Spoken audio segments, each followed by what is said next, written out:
What's up and welcome to another Mograph Mocast. I'm Dave. And I'm Matt, and joining us today is the super talented Michaela Maria Wartbichler. Hey guys. And Mograph is a supplement to our site, mograph.com, which is a motion graphics tutorial site with tutorials, plugins, podcasts, and other Mograph stuff. And on the show, we talk about everything ranging from motion graphics to Cinema 4D, After Effects, plugins, render engines, doing business, doing taxes, being a contractor, or working for the man. You can email us info@mograph.com. Let us know what you think about the show, questions, comments, concerns, queries, grievances, topic ideas, artist suggestions. We're on Facebook, we're on Twitter, Instagram, YouTube, mograph.com, all the things. Make sure you email us like Jeff Webb did and said, I recently released a short 3D personal project. I'd love for you to take a look. I 3D modeled a car. I made a this 1 minute project. Short film about a personal experience. It gets surreal and spooky near the end. Did you see this? I watched it. Yeah. It was cool. Buick? It was like I don't know, like you kind of get those feelings, you know, like your first car. Think about your first car, like your old what was it, a Chevy Corsica? Corsica? Yeah, because that was my first car too. Well. What color was it? Mine was gray. Yeah, okay. It was gray. I can't believe we both had a Chevy Corsica as our first car. I didn't have it for long. I switched over to like a Honda Civic. You know, I got a 1989 Honda Civic. You know, going from that 88 Corsica. But it's cool watching this. Like you get the feels for that first car that you had. You know, right. And he did a really good job modeling everything. Yeah. It's based on a true story of something that happened. It's called Memory of a Stolen Car. So I'll put a link to it in the show notes. You can see it. It's a Buick. And so check that out. And a couple topic show week wrap-up things that I wanted to talk about. Number one is I just have to remind everybody this Friday, everyone. Tune in. Gots to tune in because we are going to be having our Halloween show with EJ and Ariev, and we need people to send us your favorite spooky renders so we can look at some spooky renders. And also send us actually, if you can't make the show, email us your client horror stories. Yeah. Because we would love to, we'll read them on the air. It'll be fun. But I don't know if you saw our Instagram stories promo. I'm a little worried, though, that some client horror stories, like, are we going to make them spooky sounding? Because it could just be that we're gonna depress everyone for like an hour and a half to 2 hours. Yeah, I don't think so. I don't know. Be fun. I just don't want everyone to walk away from it. Entertaining. I hope so. Yeah, it'll be entertaining. And it would be good. Also, maybe send some funny client stories. You know. Well, yeah, it could be that too. But it's Halloween, so it's supposed to be spooky, scary, horrifying. Oh, I don't want to be in that. I'm glad it wasn't me. Glad I wasn't in that situation, that kind of thing. If you want to do it anonymously, you can just client email was in the house the whole time.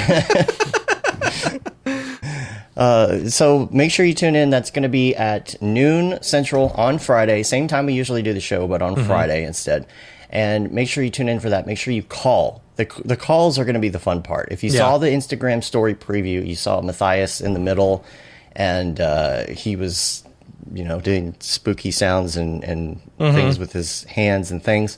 That's going to be you as the caller. That'll be you're going to call in to the mirror, and you're going to tell us, the magic mirror, and you're going to tell us your spooky stories. So if you can't make it, though, please send it to us. I'm really hoping we have enough people show up for this. That's the thing. Phil told me he was going to stop by. So okay, good. I think we'll have the regular folks, Cool. The regulars. And if you didn't see that on our stories, I think I archived it, but also I'll probably run a version of that in the ads this week during the Maxon streams, which, speaking of which, the Maxon streams are going to be this week for Adobe Max. There's always simultaneous, Maxon stuff going on, and usually it's because Adobe Max is going on, and Maxon is there, and we're usually in New York doing NAB East, which none of that is happening, obviously, so this is kind of like the week to do all that virtually. So make sure you check that out tomorrow, Wednesday, and Thursday. There's going to be 3dmotionshow.com, by the way. Who do we have? Starting Andy up White is Paul speaking first? I don't know why. I thought I saw something on Slack that said Paul was speaking. People were confused. Well, sometimes he does. Yeah, sometimes tune in tomorrow, day 1, 8:30 a.m. Paul Babb. Yeah. Maxon News, notes, and announcements. I didn't know if they were. I mean, usually that's what they do is somebody comes on. Yeah. From Maxon and just a little intro. So, yeah, check that out. We're gonna have. They're gonna have.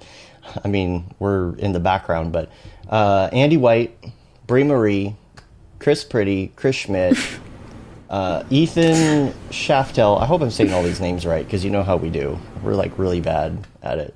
James Ramirez, Jessica Herrera, Joey Camacho, Jonathan Winbush. Winbush, this is great, by the way. I've seen it. Lauren Fisher. Beeple will be on. Who knows what's going to happen with Beeple and whoever he's going to... I don't know who is going to call in and talk to him and give him guidance and whatnot, but that's always a good time. Rachel Brickell, Sierra Ward, and Thanos Kalos. I do not know how to pronounce his last name. I've never heard it pronounced, and I'm terrible at that. So. And you're terrible at pronouncing last names. And that's why I introduced the guest. It's like double bad, yeah.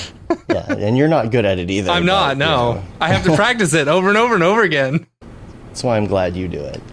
How did Matt do on the pronunciation? Yeah, how did I do? Name, by the way? Oh, awesome. From a scale from 1 to 10, you were definitely a solid 8. Okay, good. That's what my wife says too. I'm definitely a solid 8. Congratulations. I'm still searching for my solid 8. Yeah. Yeah, and I think that's all I have. Oh, no, I do have one more thing for the week wrap-up. I've been making sure I do this because we have a lot of new listeners, and a lot of them don't know that we offer classes online. Yeah. And so we have 2 right now. We have a bunch of other ones coming, including the one that I'm working on, which is the only reason I'm not shaving my beard for Halloween is because I still have to record. And so I don't want to have, like, I look awful without the beard. Because I'm going to be 3-hole punch Jim. And so I wish I had contacts and I could shave the beard and all of that, but I can't. I thought about shaving this, getting like a big blonde wig and going as Tiger King, So. Oh my God. I didn't shave but today. Anyway, yeah. We've got the classes up there, and we have more coming. So number 1, we've got Stop Being Afraid of Houdini, which 18.5 has come out, and I've noticed a lot more people buying. I think they're getting into 18.5, and they're wanting to learn, and this is a great resource for that. And also Creating the Unreal with Jonathan Winbush. Make sure you check that out if you want to get into Unreal production. And if you have never touched Unreal before, this is a perfect way to get into it and learn about production. And then if you haven't seen some of the posts that Feeding Wolves has posted, you need to check those out. Those are on our stories, and good stuff. Those are awesome. And we've got another mini course coming out pretty soon. It's going to be very affordable, and it's going to be short, and it's about doing AR with and like Adobe Spark with Cinema 4D and that workflow, and that's Don Allen Stevenson III. And that's going to be awesome. Yeah. I've been starting to edit it, and like he has such a great personality, and he's such a great teacher, and everything that he's doing on Instagram right now is so great. So make sure you check him out, get a feel for him. Then the mini course will come out, and you can like scoop it up and whatnot. And that's all I have on that. So we're going to get down to our copious notes that we have here. I'm so glad that you sent me notes before the show because very welcome. These are great. Like, these are really great, and not most of the time nobody sends me like any notes. Yeah. So I just have to come up with things to talk about. So this was incredibly helpful. So I do have a few photos and stuff we'll bring up here, but if you're listening in audio, of course you can check most of this out on Instagram and things like that. So just check the show notes. And so let's get right into it. Let's talk about, first of all, we'll go in order here. Your upbringing and where you're from and where you went to school. Let's kind of start with that. Hey everyone in the chat and live. I'm from Austria. like in the very south of Austria, half an hour from Italy and Slovenia, like somewhere nested in the mountains and lakes.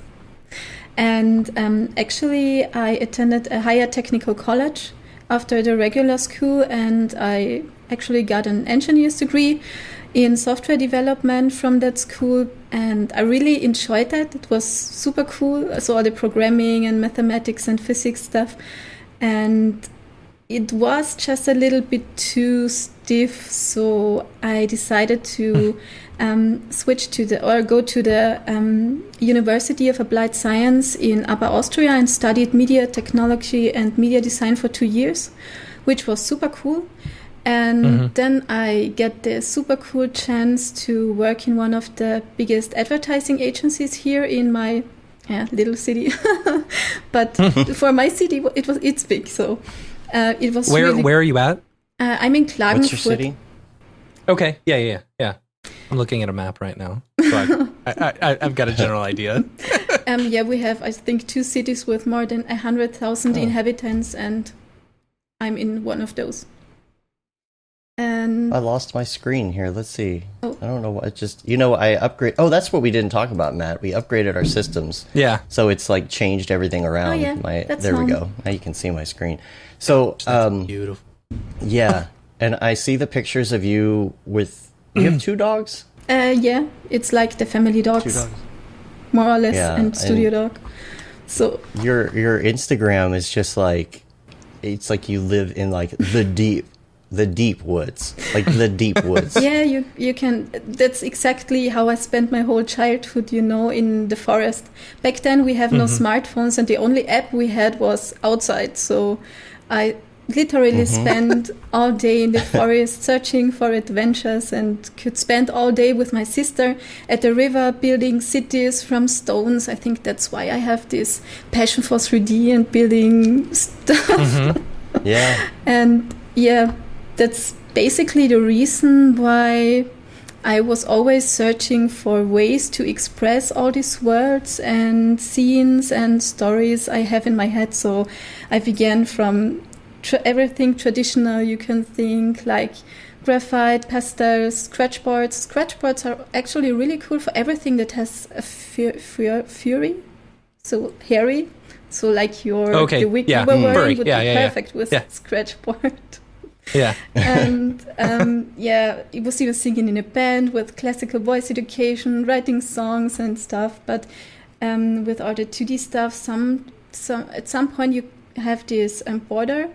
And then I discovered digital art, so digital painting in Photoshop, and it was like, whoa, I suddenly have like the perfect paper and the perfect colors. Like if you make on an analog, a real paper, something black, you don't really can make this white again to put in some highlights or whatever, but with digital art, it's like super cool. And yeah, after I founded my company and stuff, but that's another story.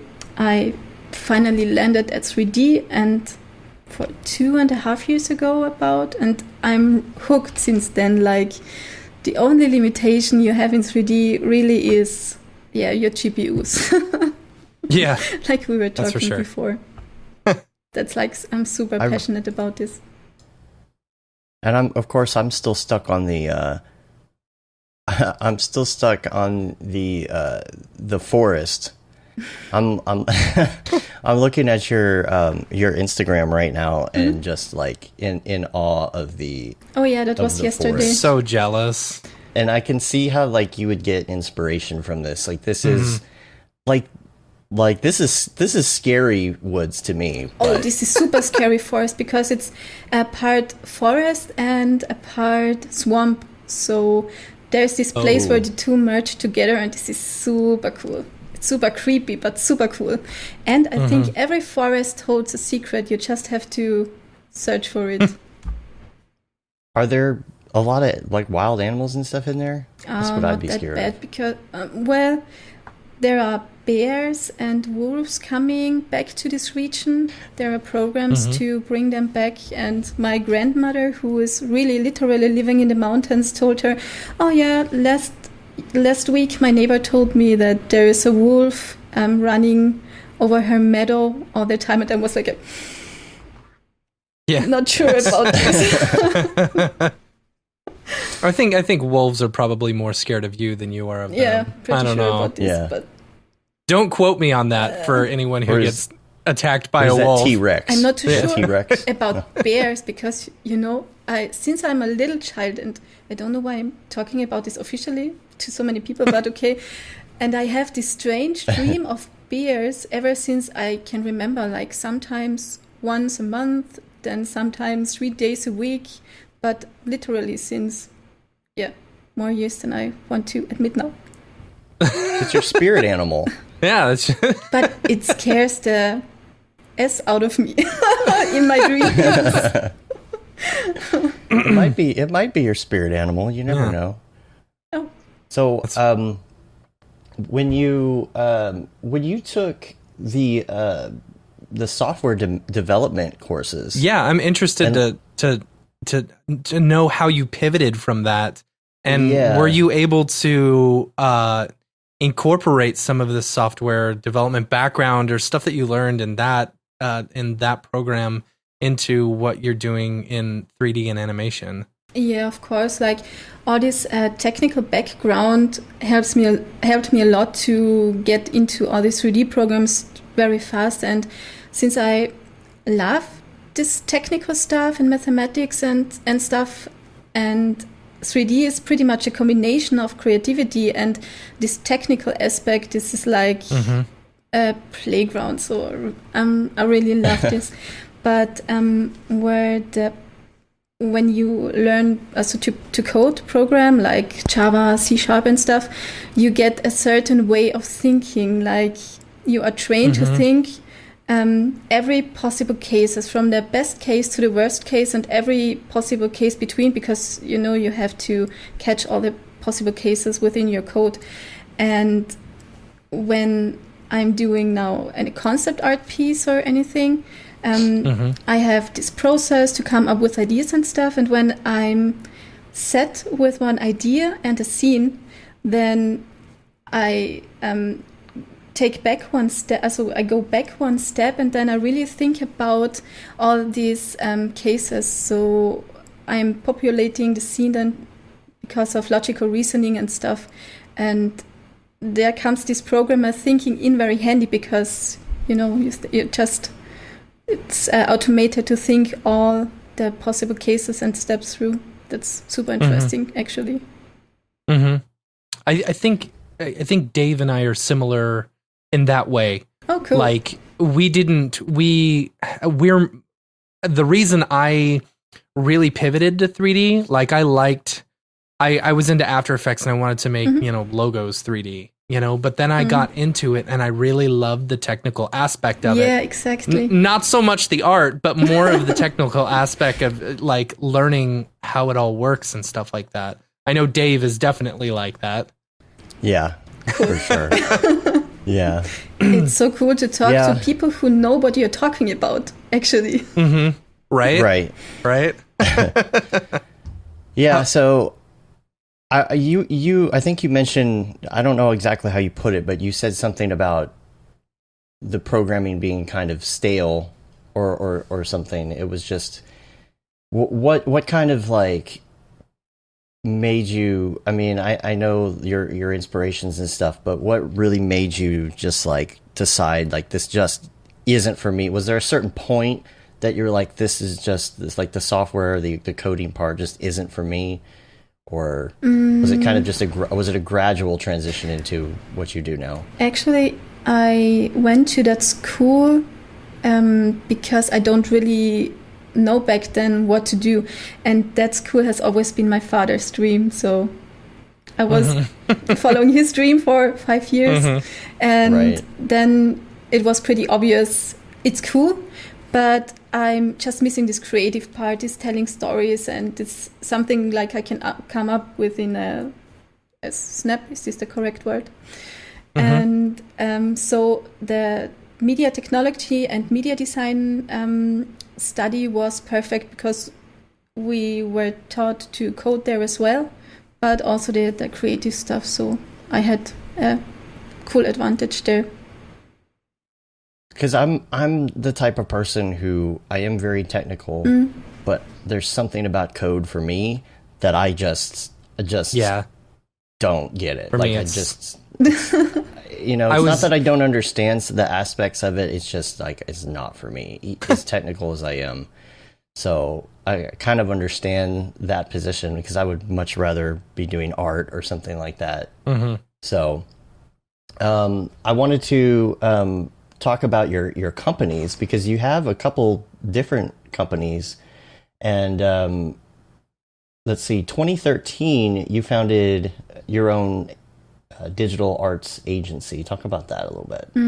Yeah, it's just actually it begins to 2012 because back then I felt, and I don't know if you guys know this, but I just felt I was at a certain point in my life.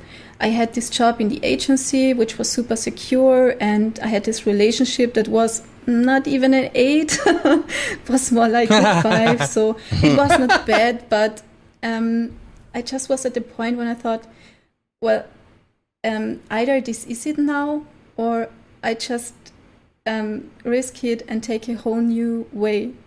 And I decided back then I'll do it. I risk it, although everyone was telling me, oh no, you have this secure job and you're earning a lot of money and cool clients and stuff. I thought, well, if not now, when then? And I think the worst question I can ask myself when I'm like 100 years old is, what if? So I decided, let's do it. And so I quit my job in the agency. I ended a relationship that lasted 4.5 years. I moved in my first own apartment in a city where I know no one and started my company. So that was a completely reset. It's a lot of change all at once. Totally. Yeah. So the company started in 2013 in February, and the first 2 years were super tough. Although I didn't want to miss this time. Like I had literally no money. I was borrowing. It's when a friend gives you toilet paper. Is it borrowing? He was literally giving me toilet paper, and I remember the toilet paper struggle is real, guys. And I remember living a whole week of a can of corn and crossbread and stuff, and but I always made sure my cats had enough to eat. That's good. That's good. But I will never want to miss this time because you get a certain trust in yourself. Like all these nights you spend worrying how to pay the taxes, and we have high taxes in Austria, how to pay all this stuff. I have no money on my bank account, but no matter how bad the situation seems, it somehow always works out and continues. So that's a reason why I just did it, because people were saying, oh, yeah, what's going to happen if you fail? And then I was like, yeah, I will fail, and then I'll just go and get a new job, but I will not lose a hand or I will not drop dead. But I will never have to ask me the question, what if I had done this back then? So, and a great difference I realize now when I'm looking back is when I compare myself to other people who had their own companies or were just freelancers. No matter how bad I was paid back then, I always did my best. So then the word of mouth, like, hey, where do you get this from and stuff. And so I finally got my office in the film studio here in Carinthia. And I met Gerald Salmina, who is a producer and regisseur of Manaslu. That was our last movie. And Mountsy and the Liars, if you probably have seen this, and Strive, one hell of a ride and stuff.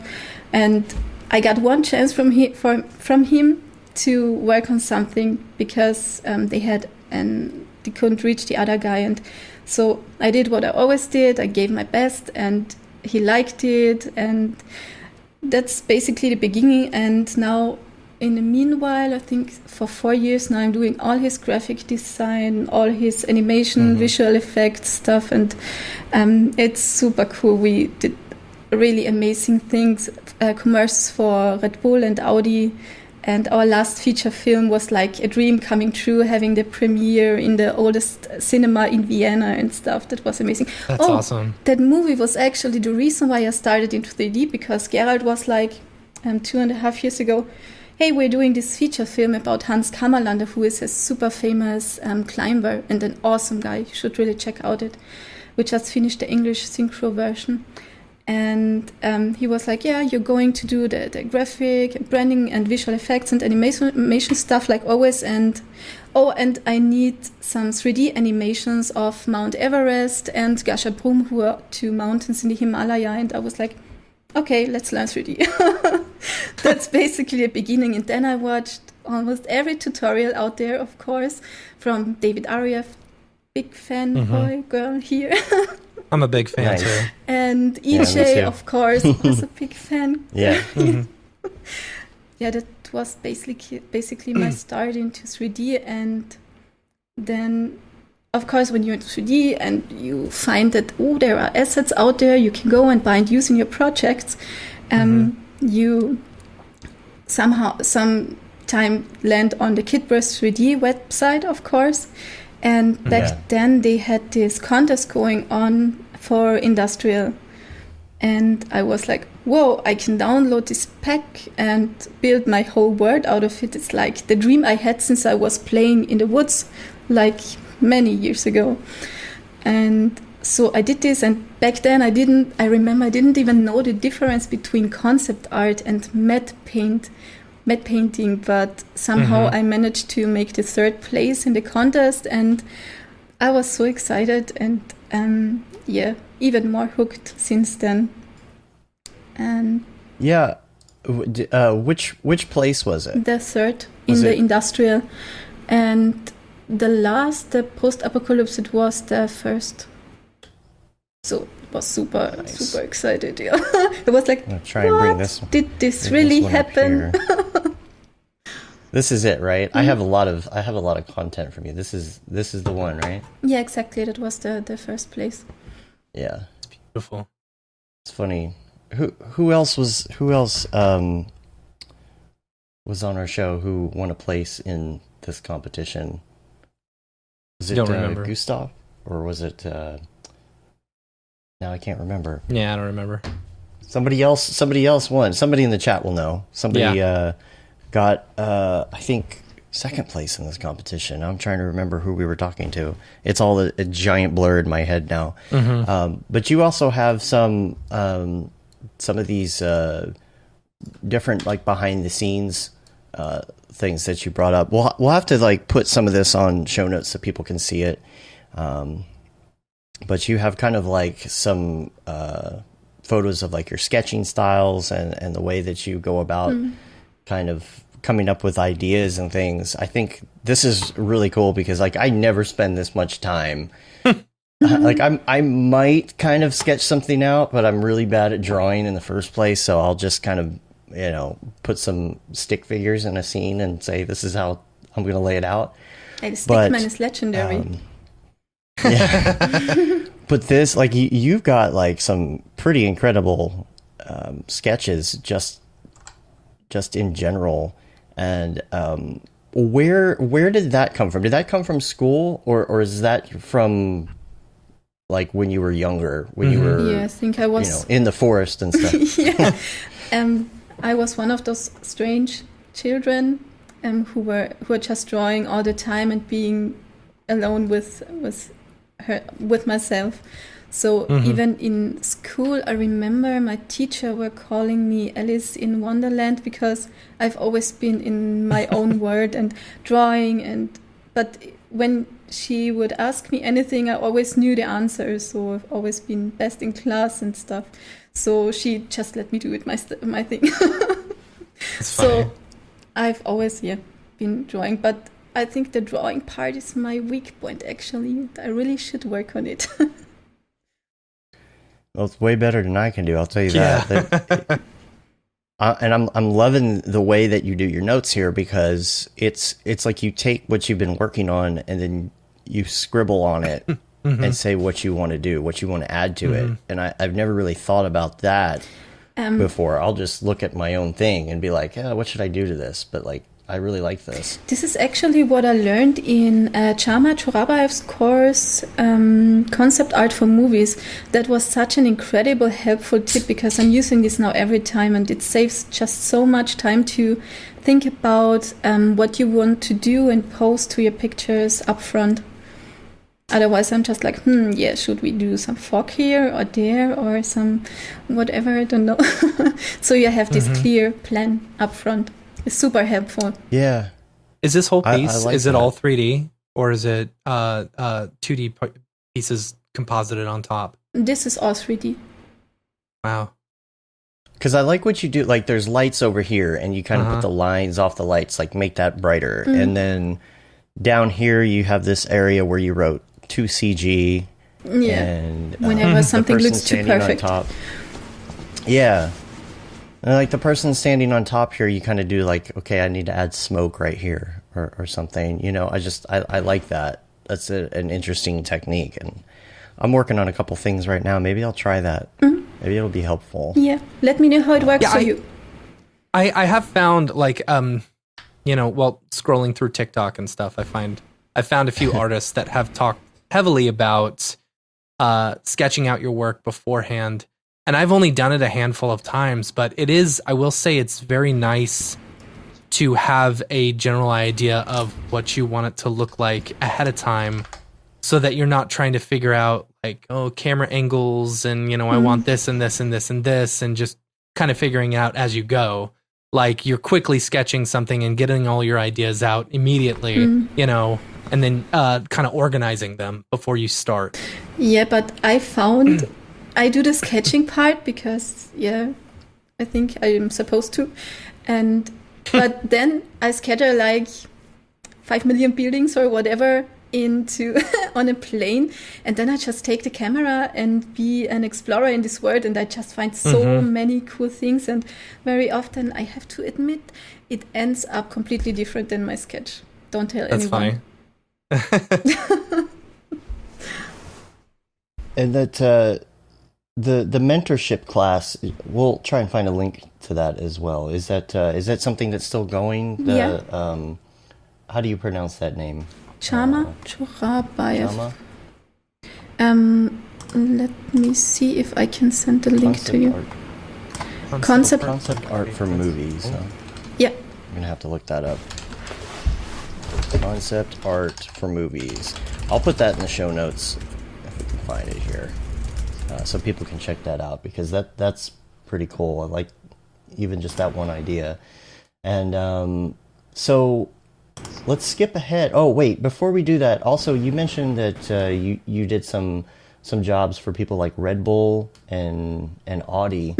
What did you do for Red Bull? Gerald Salmina, who I mentioned, is like producing stuff for Red Bull since they began to produce stuff. So he was basically one of the first to do all the base jump things with Felix Baumgartner, who jumped out of the stratosphere and stuff. So they are pretty much best friends. Yeah. And so Gerald is doing all these crazy productions, and since I'm doing all the visual effects and animation and branding stuff, so like I'm always there on set, like on the glacier with minus 80 degrees for 20 hours filming and stuff. So the last job for Audi and Red Bull was for the Audi, for the e-tron. And do you know the Streif, the Mausefalle, like this super steep downhill, famous skiing slope?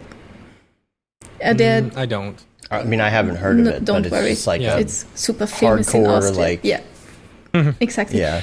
And you can find it on my website. So, but it's cool. Yeah, it's very nice. Red Bull is always crazy.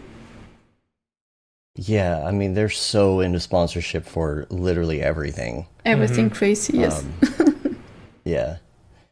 And so this is what I found super interesting, is that in 2017, you founded another company, and I'll let you talk more about that. Yeah, I'm a co-founder of this. So with the owner of the film studio, we bought a drone actually to film all these commercials, and then we thought, how can we use the drone to basically make the drone earn money, because it's not really the cheapest thing on earth, you know.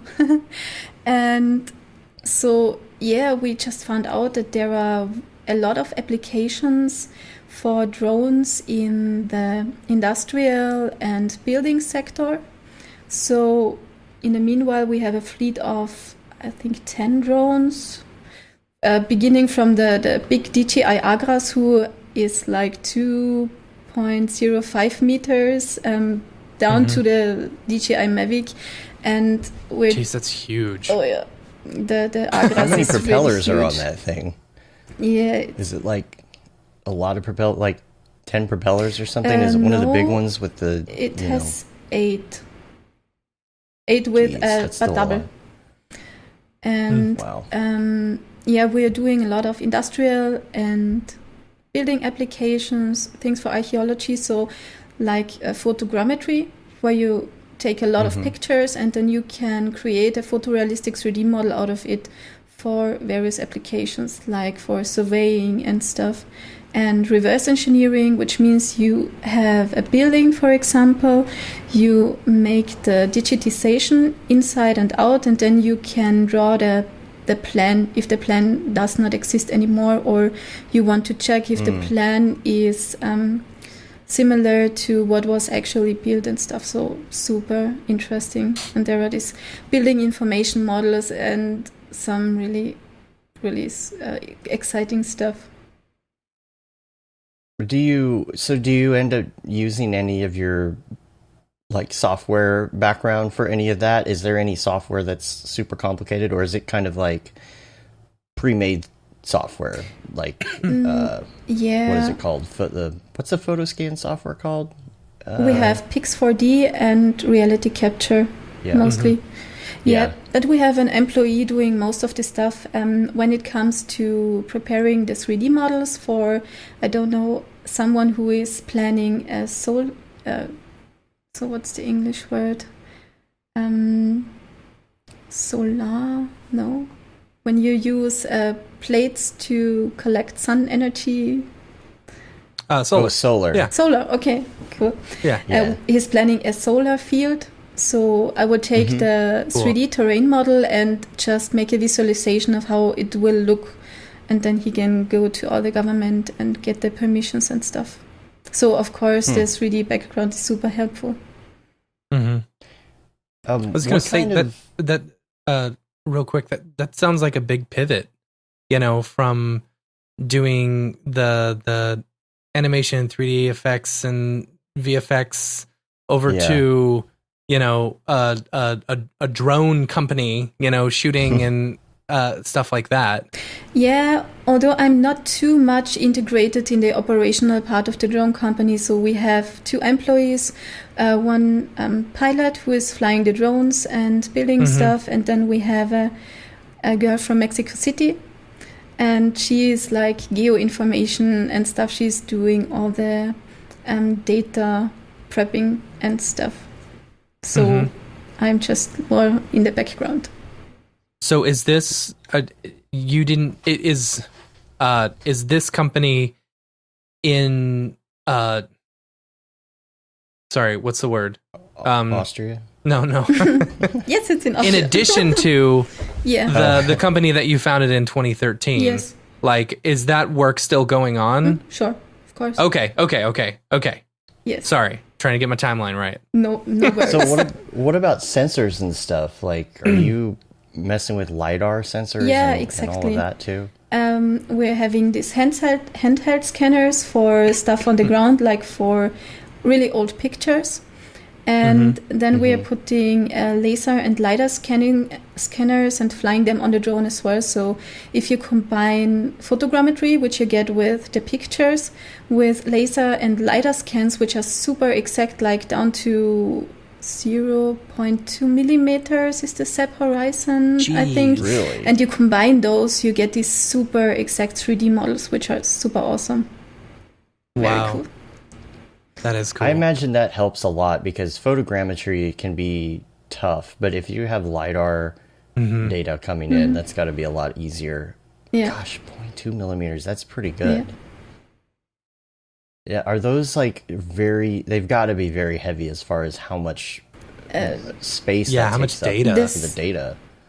Yeah, the data are huge. So we had some tests with the SEP Horizon already, but we didn't do this really huge building yet with this on the drone, mostly terrestrial, but the data are really, really huge, yeah. But I can only imagine. you can save so much time with this, because we had this application where there is an old building with, so what's the word? Let me quickly... A chimneys. And chimney, they had okay, these yeah. historical chimneys on the building, and they wanted to rebuild the chimneys because they were so old. And Oh, cool. since this building is historical, they would have had to build all these scaffolds and stuff and send people up there to do the measurements by hand. And this would have taken 2 weeks or even longer. And with our drone, we just flew there like half an hour, taking 5,000 pictures, putting everything in Pix4D and reality capture. We do both most of the time. And they had, the next day, they had all the data they needed, like super exact. So that's super cool. Wow. And we are just exploring all the various applications that are possible, actually. So it's every day very exciting. That is cool. Man. I'm gonna have to nerd out with that if I'm ever up in if I'm ever up in your neck of the woods, short trip. Please. Yeah. Because I love the drone stuff. I would love to get into the LiDAR cool. stuff. Oh, I can just write me a message. Yeah. Just when I'm up there, Yeah. If they ever let us out of this country again, we'll see. Yeah. I think we're getting a second lockdown next week. Are they? Oh man. Fun. Is it so it's getting bad there too again? It seems like it's spiking everywhere. Yeah, it's just the cases seem to rise, but it's actually it's not that bad. I mean, I think Germany and other lands around have given out the warning to go to Austria, but not to Carinthia. So the little state I'm in the south is like the only state that is still green. So, but I don't know. Oh. Well, let's also talk about the matte paint challenge. Ah, yeah. This is another. Yeah, that was cool. This is another one. I'll bring this up here. Give us a rundown of what the matte paint challenge is. Mattepaint.com is a website or where you can download super high quality matte paint pictures, like with dimensions that are just huge, and the quality is awesome. And when I told you before that I didn't know the difference between matte painting and concept art when I started out, so I basically got in touch with all these groups of artists, because what's super interesting is I found that there are all these groups of digital artists, like you have the VFX guys, and you have the matte paint guys, then you have the Cinema 4D guys and the concept art guys, and they are hardly in touch with each other, but within their group they know like everyone. And so since I was like fresh and didn't know anyone, I got in touch with almost like everyone to phrase it this way. And so I met Conrad Allen, who is one of the co-founders of Mattepaint.com. And I learned really a lot from him. He has an awesome academy website there. And when I was doing this picture, Savior or Hangman, in the post, I realized how much of the techniques I was using that I learned from Conrad and his academy. And I knew he was doing all these challenges with his community. So I just wrote him and said, hey, are you up for a CG paint over challenge? Because, I learned so much of the techniques I'm using from you. And he was like, oh yeah, let's do it. And so I rearranged my scene a little bit and sent him over the 3G base and the render with the render passes.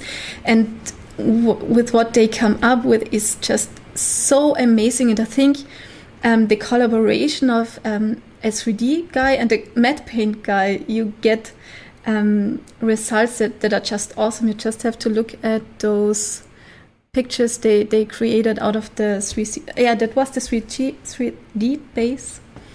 And so this is the base here, right? Yeah, this is exactly. The base, and then... that is the raw render. Plus, they got all cool. all the passes. Let me open up this. So this is basically, this folder here is just like all the results. So this is basically everybody did their own version of this. And everybody had this totally different outcome that was so cool. I mean, all these pictures speak for themselves. I think there's nothing to add. And some people even rearranged, like turned it around, and they're so beautiful. Oh, and I'm sure they've got Diogo, who made this one, is actually in the chat with us. Hey, oh, nice! I love your piece. Yeah. And there's I'm sure there's an Instagram or something that'll post these. That's so cool, right? Or some place you can view these online. I'll try and post a link to that in show notes.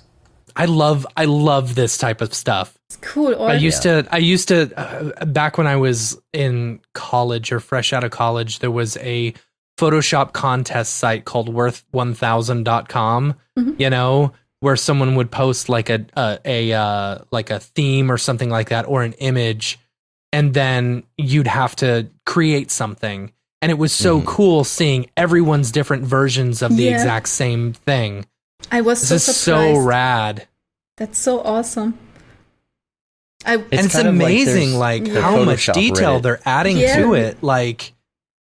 Just taking a render, and doing so much more to it. It's so awesome. That's the winning piece, I think.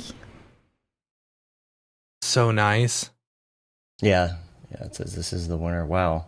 So did most of these people, are they doing this in Photoshop? Like what are they using mostly to create their variations on these matte paintings? I think is mostly or solemnly Photoshop.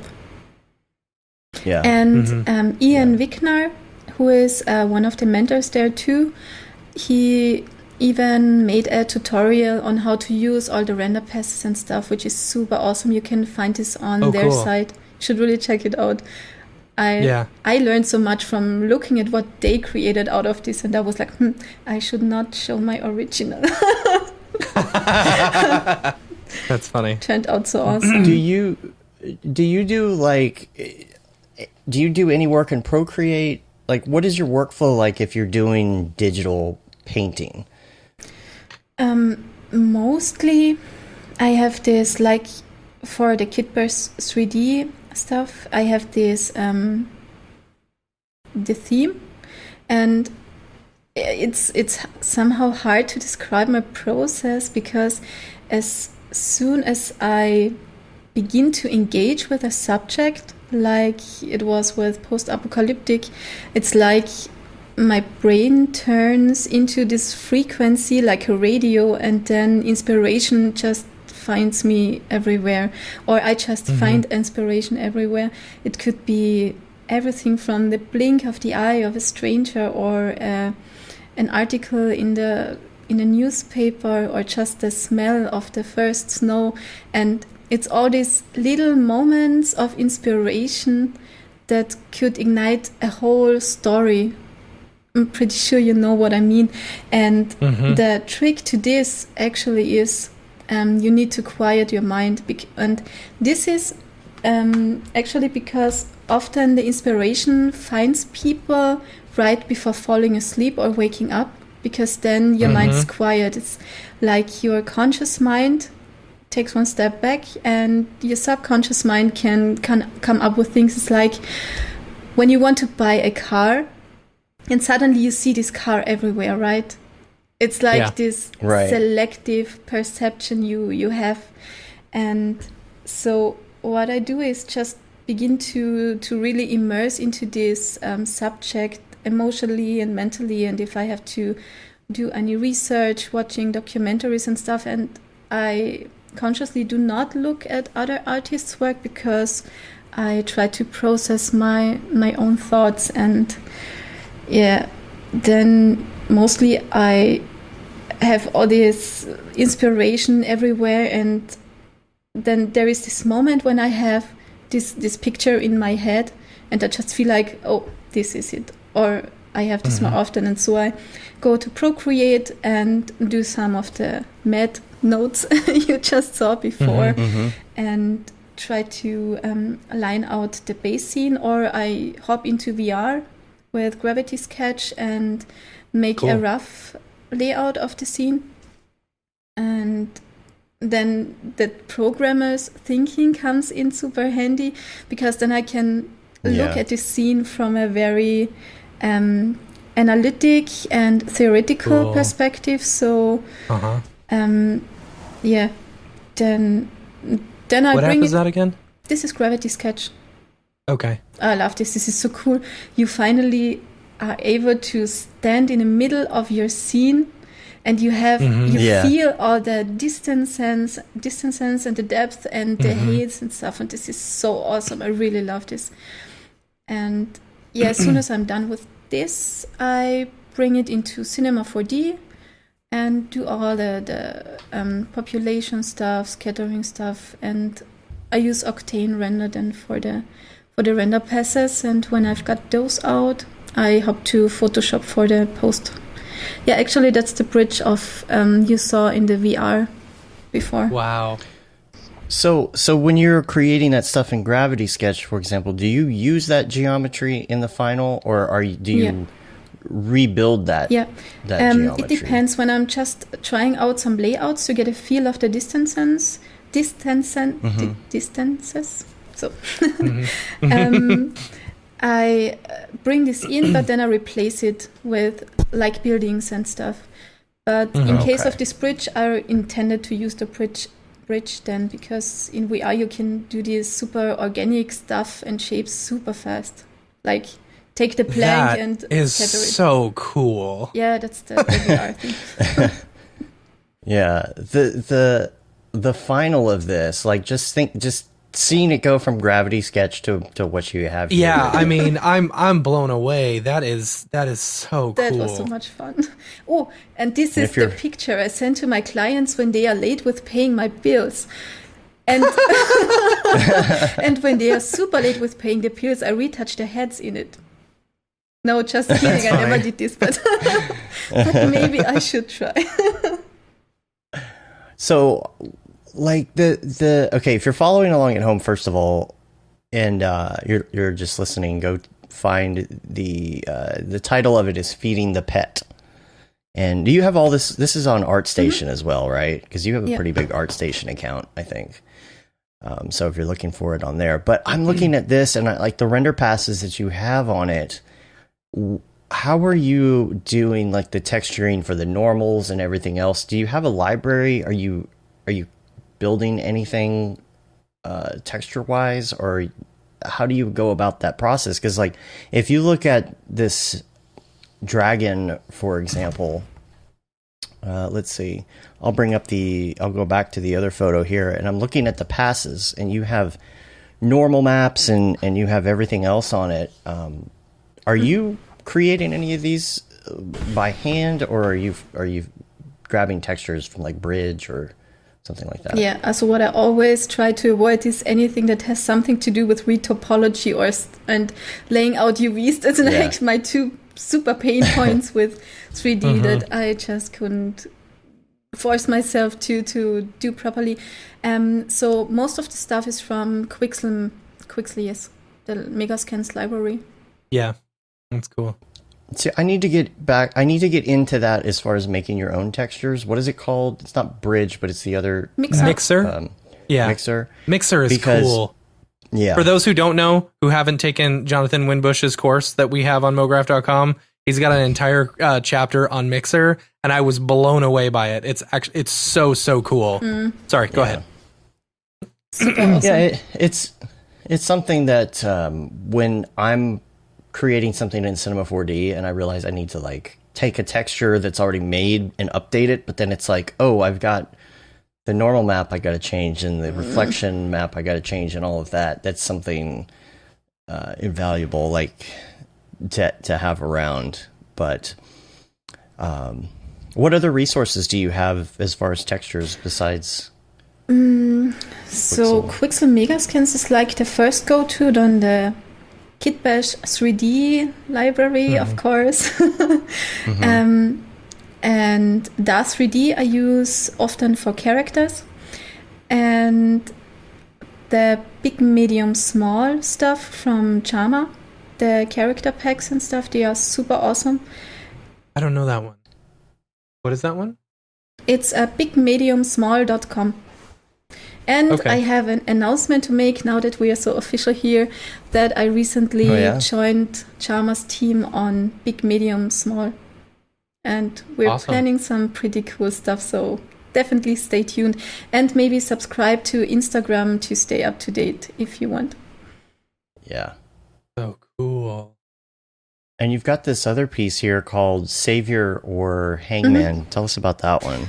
The idea of this picture was basically to show one moment in the life of someone where the life changes completely. Like you, I didn't want to give a hint of how it will going to change. So you see this girl and you see the guy, and obviously he is in charge, and whatever he decides will completely change her life. And I wanted a picture where the story continues in the head of the viewer, but I give no hint on how it will go on. So I think everybody has its own story when looking at this. Picture's worth 1,000 words, right? And stories. And then the passes. And the passes on this, Yeah, too. actually the knights are from Big, Medium, Small's medieval pack. So super Yeah, I cool. was going to say. And the buildings are from Kitbash 3D. It's a dark fantasy kit. Gosh, they have so much content on that site now. Yeah. Like every day I'm getting an advertisement for another like special. And I'm like, gosh, I wish I had a reason to use some of this stuff, you know?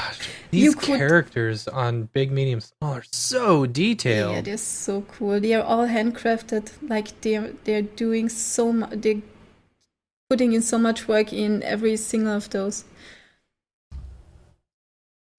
Wow. Yeah. That's cool. That's cool. I think we've gone through all the content that we have there in the folders. Yeah, I'm just looking at my notes here just to see CG the CG paint over challenge. So tell us a little bit about the paint over aspect of it. That was basically the matte paint challenge, the matte paint part of them. So I would really advise go check out the video of Ian Wicknar. I can send you the link then maybe in the Academy. It's super awesome, and like you saw which potential a picture have when you use the right techniques on the paint over. Like you can go from, oh, this is cool, to, oh my god, this is awesome, just with the right techniques. I usually go the other way. I go, oh, this is looking really cool, to like, I'm not into this anymore. I give up. That's how I felt yesterday working on a project. I was like, how do you keep that up? I don't know how you keep it up, because like you get this inspiration from everywhere, and I feel like I don't get inspiration from anything, and I'm never inspired to do anything. I was just like, it's because we don't live in a beautiful place like that. You know, that must be the key.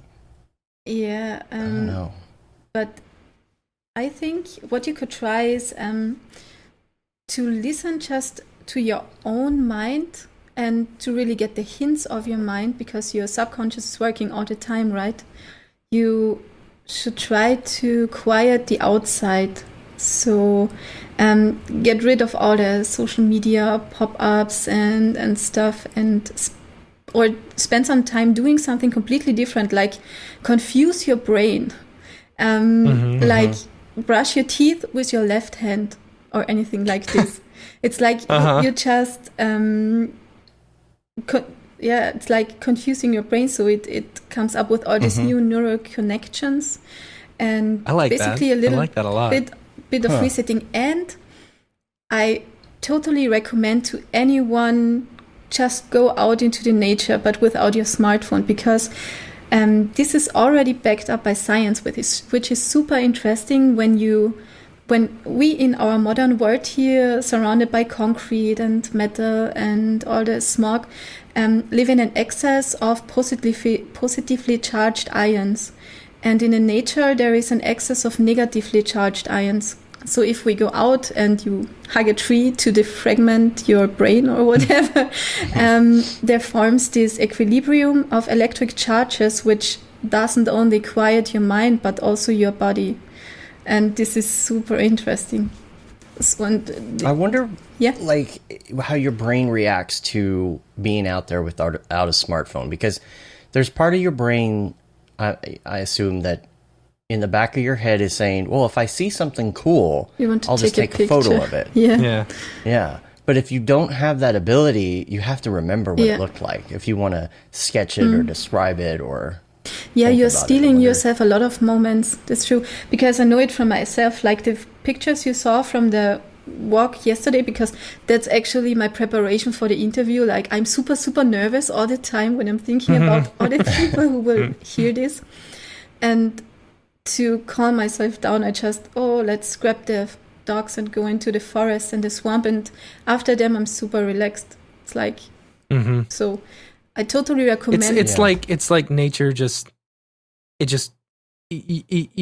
no distractions. It just calms you, you know. And I'm sure the exercise as well that comes from that, you know, when you're going out and kind of hiking and stuff like that. I'm sure. I don't know. Endorphins and such. Yeah. You don't need to do this long, like an hour or so. Just go out for an hour and. You feel completely different person. Yeah. Like, it's... Well, have you been to Iceland? No, not yet. Oh, no. You should go. Oh, you should go. Well, I feel like Matt and I went there a couple years ago, and it kind of felt like that. It felt so refreshing just to be out in that. Yeah. And just see something different other than our concrete jungle here in flat concrete Dallas. I like the idea of leaving your phone at home, because my folks, they own about 12 acres of land out in middle of nowhere, nice. Texas. Yeah, and so we'll go out there and I get no cell phone service. But I find that when I have my phone in my pocket, I'm continually pulling it out and forgetting that I don't have cell phone service, you know? Yeah, and for taking pictures. I'm doing this myself when I'm taking the phone with me, like yesterday, like, the dogs, they look so cool in the swamp, like I have to take a picture. But I consciously leave it at home mostly. Yeah. The left-handed thing, it's really funny that you said that, because the other night, for some reason, and I don't know why, I was washing a dish in the sink, and I picked up the little scrubber thing with my left hand instead of my right hand, because of where it was sitting, and I'm like, I'm just gonna wash this with my left hand and hold the dish with my right hand instead. Just for no reason, out of the blue. And I was like, I'm not too bad at this. Maybe I should try switching this up more often. Awesome. You know, and I don't know why, but I thought about that, and I was like, maybe that's a good way to switch stuff up, is just use your left hand instead of your right. And maybe because, you know, your brain, the hemispheres of your brain control those completely different. I wonder what it does. I like the idea of reprogramming your brain, you know, switching the way the neuron paths go and stuff like that to increase your creativity and stuff like that. That's cool. It's more than like looking at the world through the eyes of a child. basically. Like back then you were like, whoa, snow, oh my god, a yellow leaf now in the autumn and stuff, and everything was so magical. And I also find that, like, I feel like there's a different type of art going on in, like, ArtStation, right? Like the types of matte paintings and things like that. It's not like you were talking about there's ArcViz people and there's the matte painting people and everything. It feels like there is something different there when it comes to, like, ArtStation, right? Like you go to ArtStation and in your head you have a different picture in your head than you do, like, if somebody says motion graphics, right? You know, you think motion graphics, you really think of something completely different than ArtStation. And I think a lot of people do go to places like ArtStation and other places to find inspiration. And even when it comes to putting mood boards together or something to create a piece, going somewhere like right now I'm starting to think about Christmas, right? I'm starting to think about doing some holiday renders or, you know, Mograph promos for the holidays and such. And I've been gotta have a holiday show, right? Yeah, we gotta have a holiday gotta design the set for the holiday show. Yeah. And I'm like looking at stuff like that and putting together some mood boards and things, but I'm trying to draw from things like photos, not other people's renders, right? Or paintings or other things to get ideas for composition and lighting and other things. And it's such a great way to just mix it up a little bit, because even when you are, I mean, nobody's copying per se, but when you do a mood board, you do tend to go to other motion graphics pieces or 3D animations to draw that inspiration.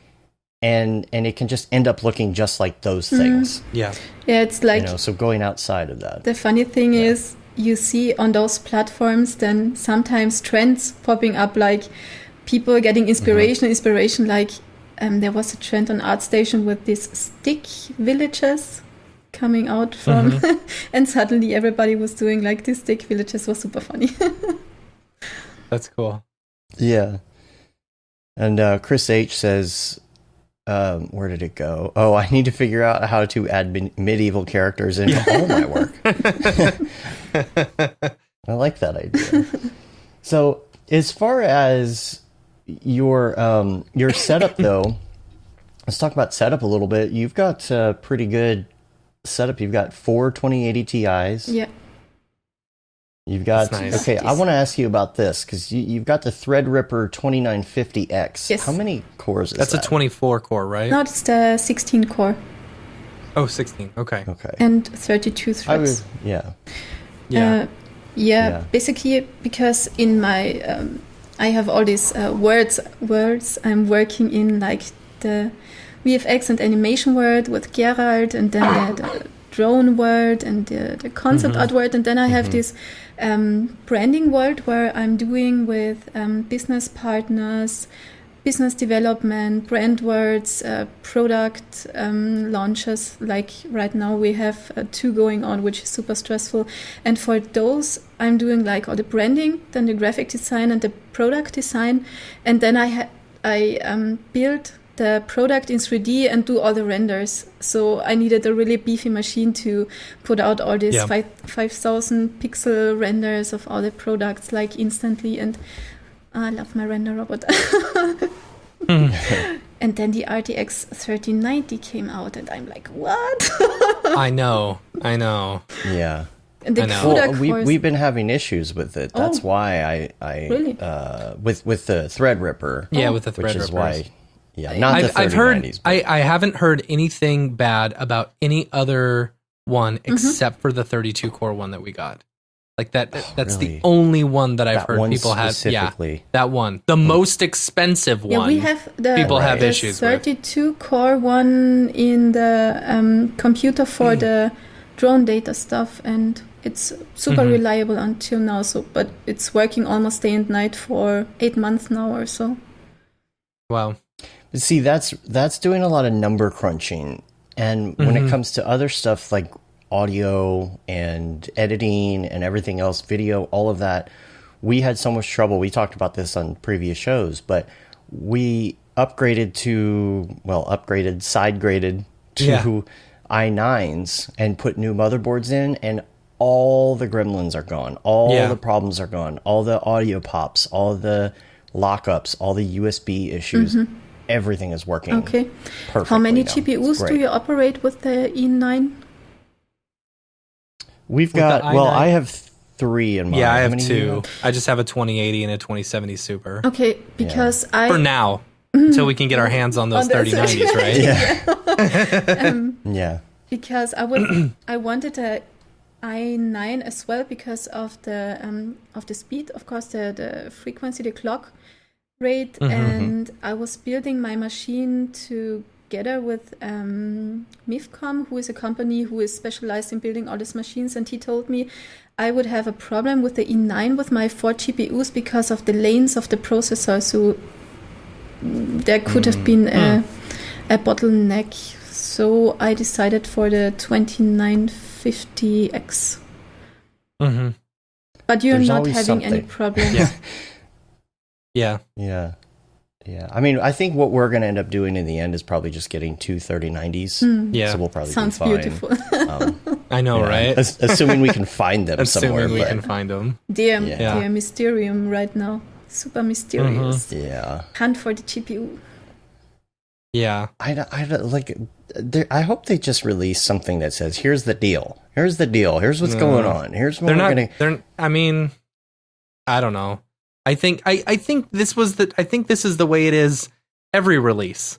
Like you just have a hard time getting them at first, and then it's why they're on a 2-year release schedule because for the first year they're just hard to find. Then by the second year you're like, okay, good. And then they release new ones, and then it's like, then they have it 1 month, and the 4090 is being announced, and you're like, what?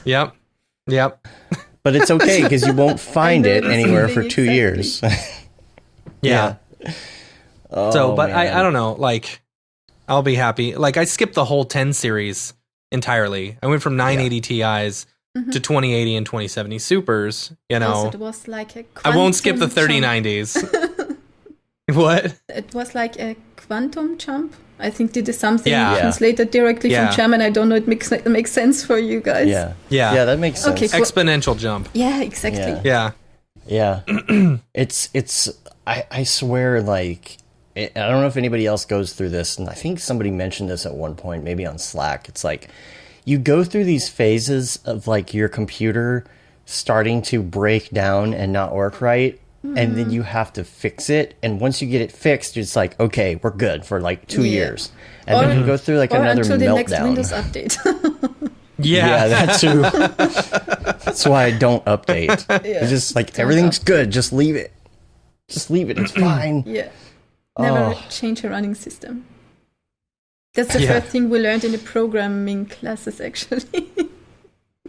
Yes. Just freeze it all. There's some stuff that forces updates. I can't stand things that force updates. I'm okay with updating. I update all.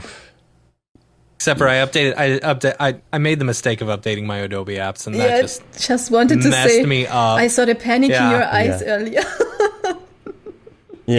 I'm 2019, you know, Adobe or After Effects 2019 until I die, you know, for right now. It's the only one that's somewhat stable for me. Yeah, well, I hate it to always get the plugins working, like, in every new thing. I'm like, oh no, skip this update. And then sometimes it transfers the plugins and sometimes it doesn't. Yeah, exactly. Yeah. And see, with Cinema being on this new, you know, the new schedule and stuff, it's like, okay, I was on R21. I've been on R21 this whole year. Me too. I haven't even stepped into R21. 22 or 23 because, like, you know, they're updating so fast, and it's like I can't catch up because I've got projects that are going 6 months to a year, and I don't want to jump into a new project and be like, oh no, the color looks slightly different in the middle of a project. Right. I've got 23 installed, and I just haven't touched it because same here. Yeah. But I'm sure there's some people that are like, "Dang, I'd be all over that." And I'm like, "Yeah, I would too." But like, I think about, you know, what it is usually I'm thinking about the problem child. It's like Forrester. Yeah. You know, Forrester, I'm gonna have to like move it over, and it's not gonna work, and I'm gonna have to then like you have to wait. email them. Yeah, exactly. Yeah. Wait a couple hours. They've been pretty good about responding. I will say that. Yeah, I will say that. I recently bought Forrester for my computer, and they responded within like an hour or two. Yeah, they're super And I was like, helpful. very impressive. Yeah. Because normally it takes a couple days. Oh, I love this plugin. They've been pretty good. But most favorite plugin of all time is HDRI Link.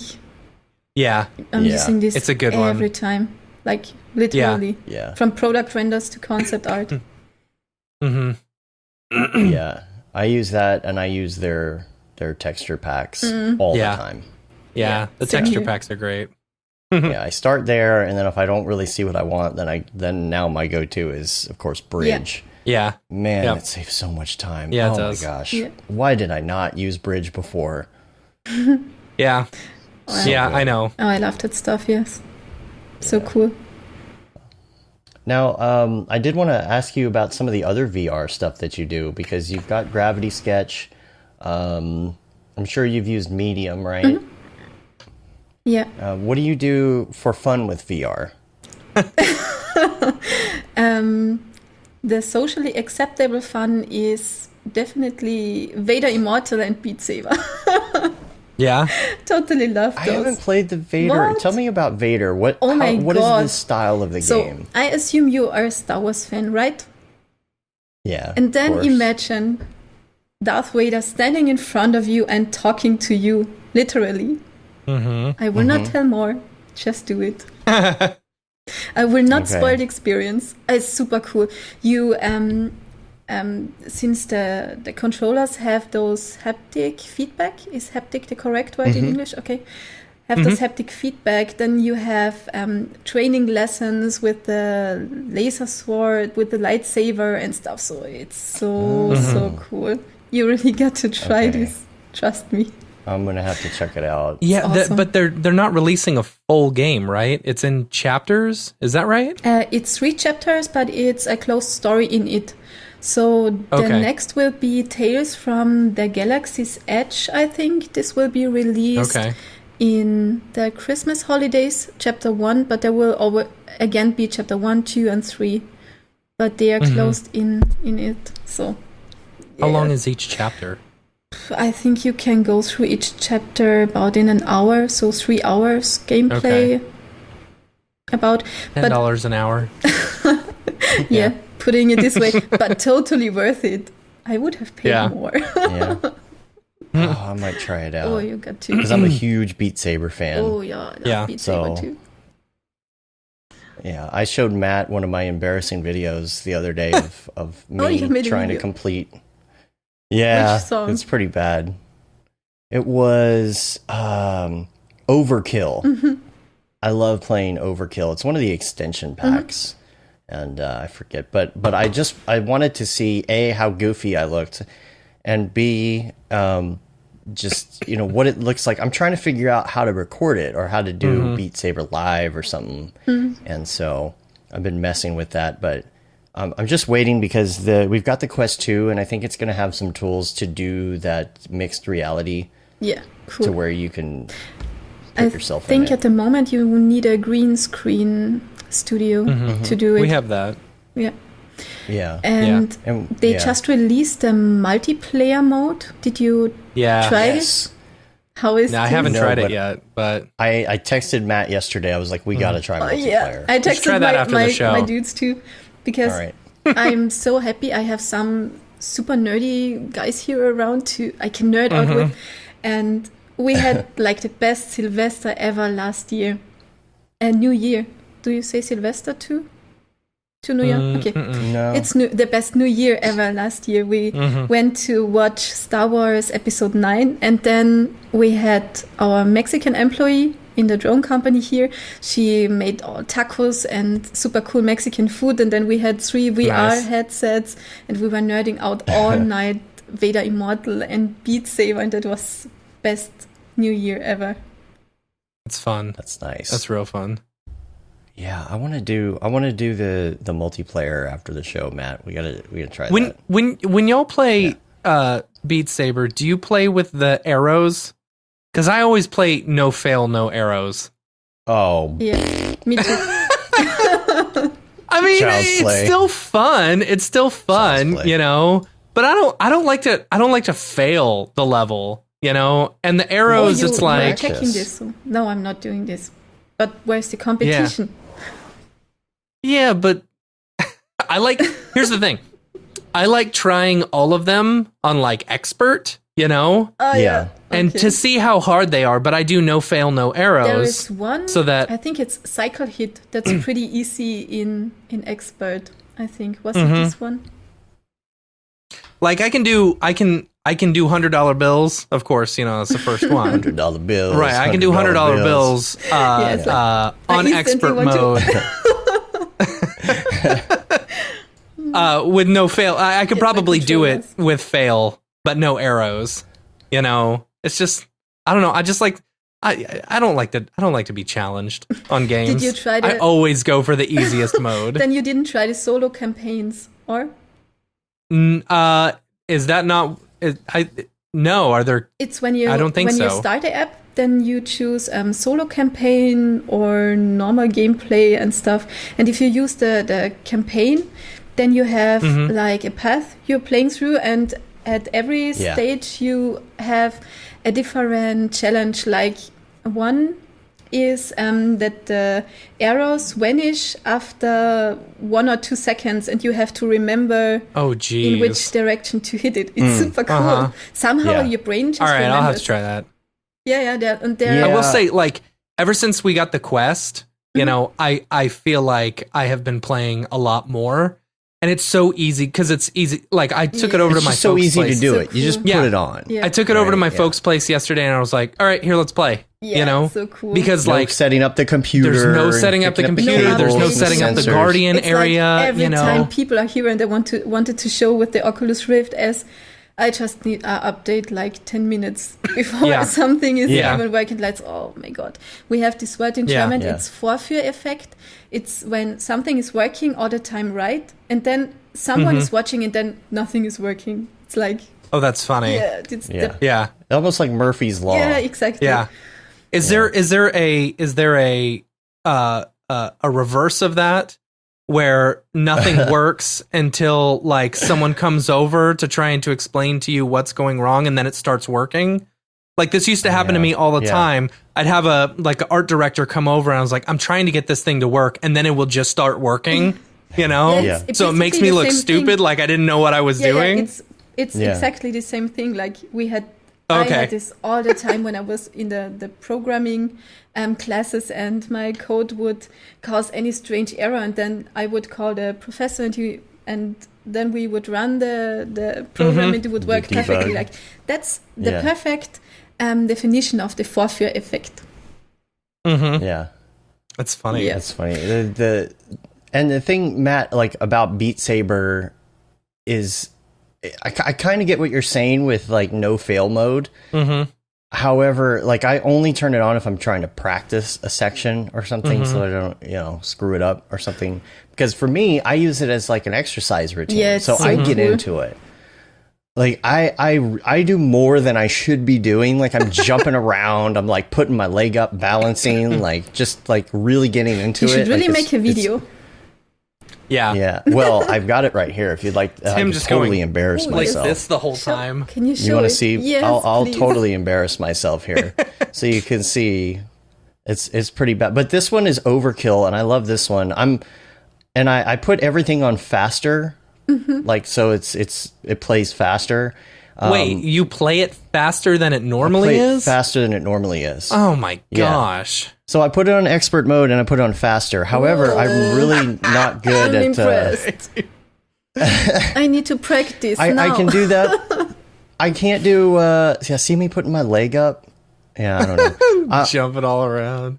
I can't do expert plus. I've tried expert plus on a couple, and I'm Expert getting Plus is there weird. like $100 bills or whatever. Mm-hmm. But I'm really trying to take it to that next level. But what I'm doing is I'm doing it for the workout, right? So if it's too hard, you have to either practice or slow it down in practice, or you could just say, okay, I'm going to go to the next one. And I'm the type of person who like, sometimes I'll practice, but really for the workout, I'm just like, just speed up the easier ones, rather than go to harder. So instead of going to Expert Plus, I'm just going to Expert, and I'm just speeding it up a little bit just to have my fun and dance around a little bit. I read somewhere that if you are in hard or expert mode, it actually burns as much or more calories than playing tennis. Oh, fun. I believe that. I use my watch, and I've played for like 3 hours before, and it's like, you burn 2,000 calories playing Beat Saber. Cool. Yeah. I'm like, sweet, whoa. I'm going to go eat a bunch of Twinkies. Right. Yeah. Time for desserts. Yeah. Did you try the 360-degree mode? Oh, that's I've done what I was going to say too. I've done that. That's it's so hard. Yeah. Even I feel like 180. I don't know.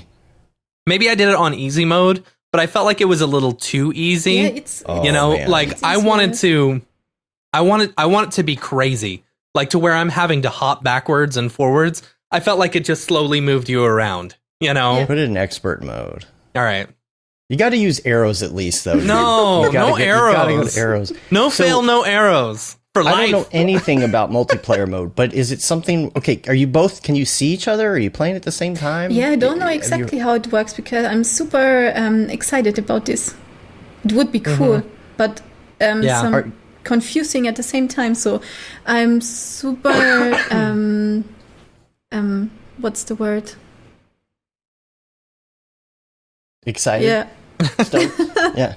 No, I'm like wondering, like, is it something where, like, if I want to put it on expert mode, and I want to put it on easy, no arrows, no fail. Right. Or do we have to both play the same thing? Yeah. Because I could see how that would be uneven. Like if somebody who plays all the time wanted to play with somebody who's playing it for the first time. Yeah. So we'll have to do some research and get back to you on that this afternoon. We'll try it after the show. Are you on a Quest 2 or which headset are you using? I have at my computer here the Rift S and the Quest, so the first generation for at home Beat Saber action in the evening to calm down the brain.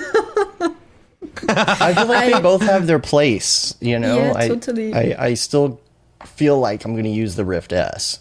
I rearranged my whole kitchen to be a VR room. That's funny.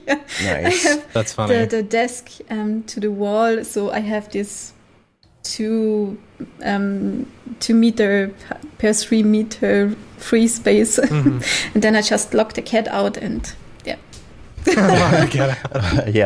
My I don't know if I told this last week, but I had my dad play Robo Recall cool. on the Quest. Mm-hmm. I did say this. Yeah. He ended up kicking and punching my wall, not realizing that they weren't real robots coming after him. Very funny. Yeah. I've never seen him laugh that hard either. You can do those different home screens with like the different areas and stuff, like the different scenes or whatever, but you can also make your home screen background just to be the cameras, the 3D cameras that are all around you. Oh, that's cool. Mm-hmm. And so I do that so that I can just go to my menu and I can put on the headset and walk around. But I was thoroughly impressed because I left my chair. Have you seen anything in your area? I left my chair in the middle of the play area and I wasn't ready to go yet. And it puts these little dots all over and lines all over the chair. It like sees it. And it's like, hey, this thing is in your play area. So I pushed it. Then I had to go to the other room and I think grab my phone or something. So I had the headset on. I'm walking around the house, trying to go get my stuff. And I come back into the office and my play area snaps right back in the exact spot. Yeah, that was very impressive. The play area, it's cool. But the trick with the Quest that when you have it on your head and you make this, it becomes see-through and you see the surrounding. I didn't know that. Oh, that's what it is? Okay. Yeah, Dave, and you were telling me like click 3 times and I tried that, but it doesn't. So just. But I think you have that's awesome. You have to enable it in the experimental settings somewhere. But that is super cool because people come in here and thinking, oh, you can't see anything. They're going to scare you, but nope, you're going to scare them. Yeah. See, in the S, they have that in the experimental section where it's a double or triple click on the menu button. However, I hadn't found that in the Quest 2, so I'm going to have to go look. The Quest 2 is this one. You make this double tap and it gets see-through. That's cool. Okay, that makes sense now. All right. Yeah. James was asking if we've done the link cable with the Quest yet. It's on my list to purchase. We got to buy it. That's the one thing, the one pet peeve I have about the Quest 2. Like, going from the original Rift to the Quest 2, it's like, it's night and day. Like, it's great. Really?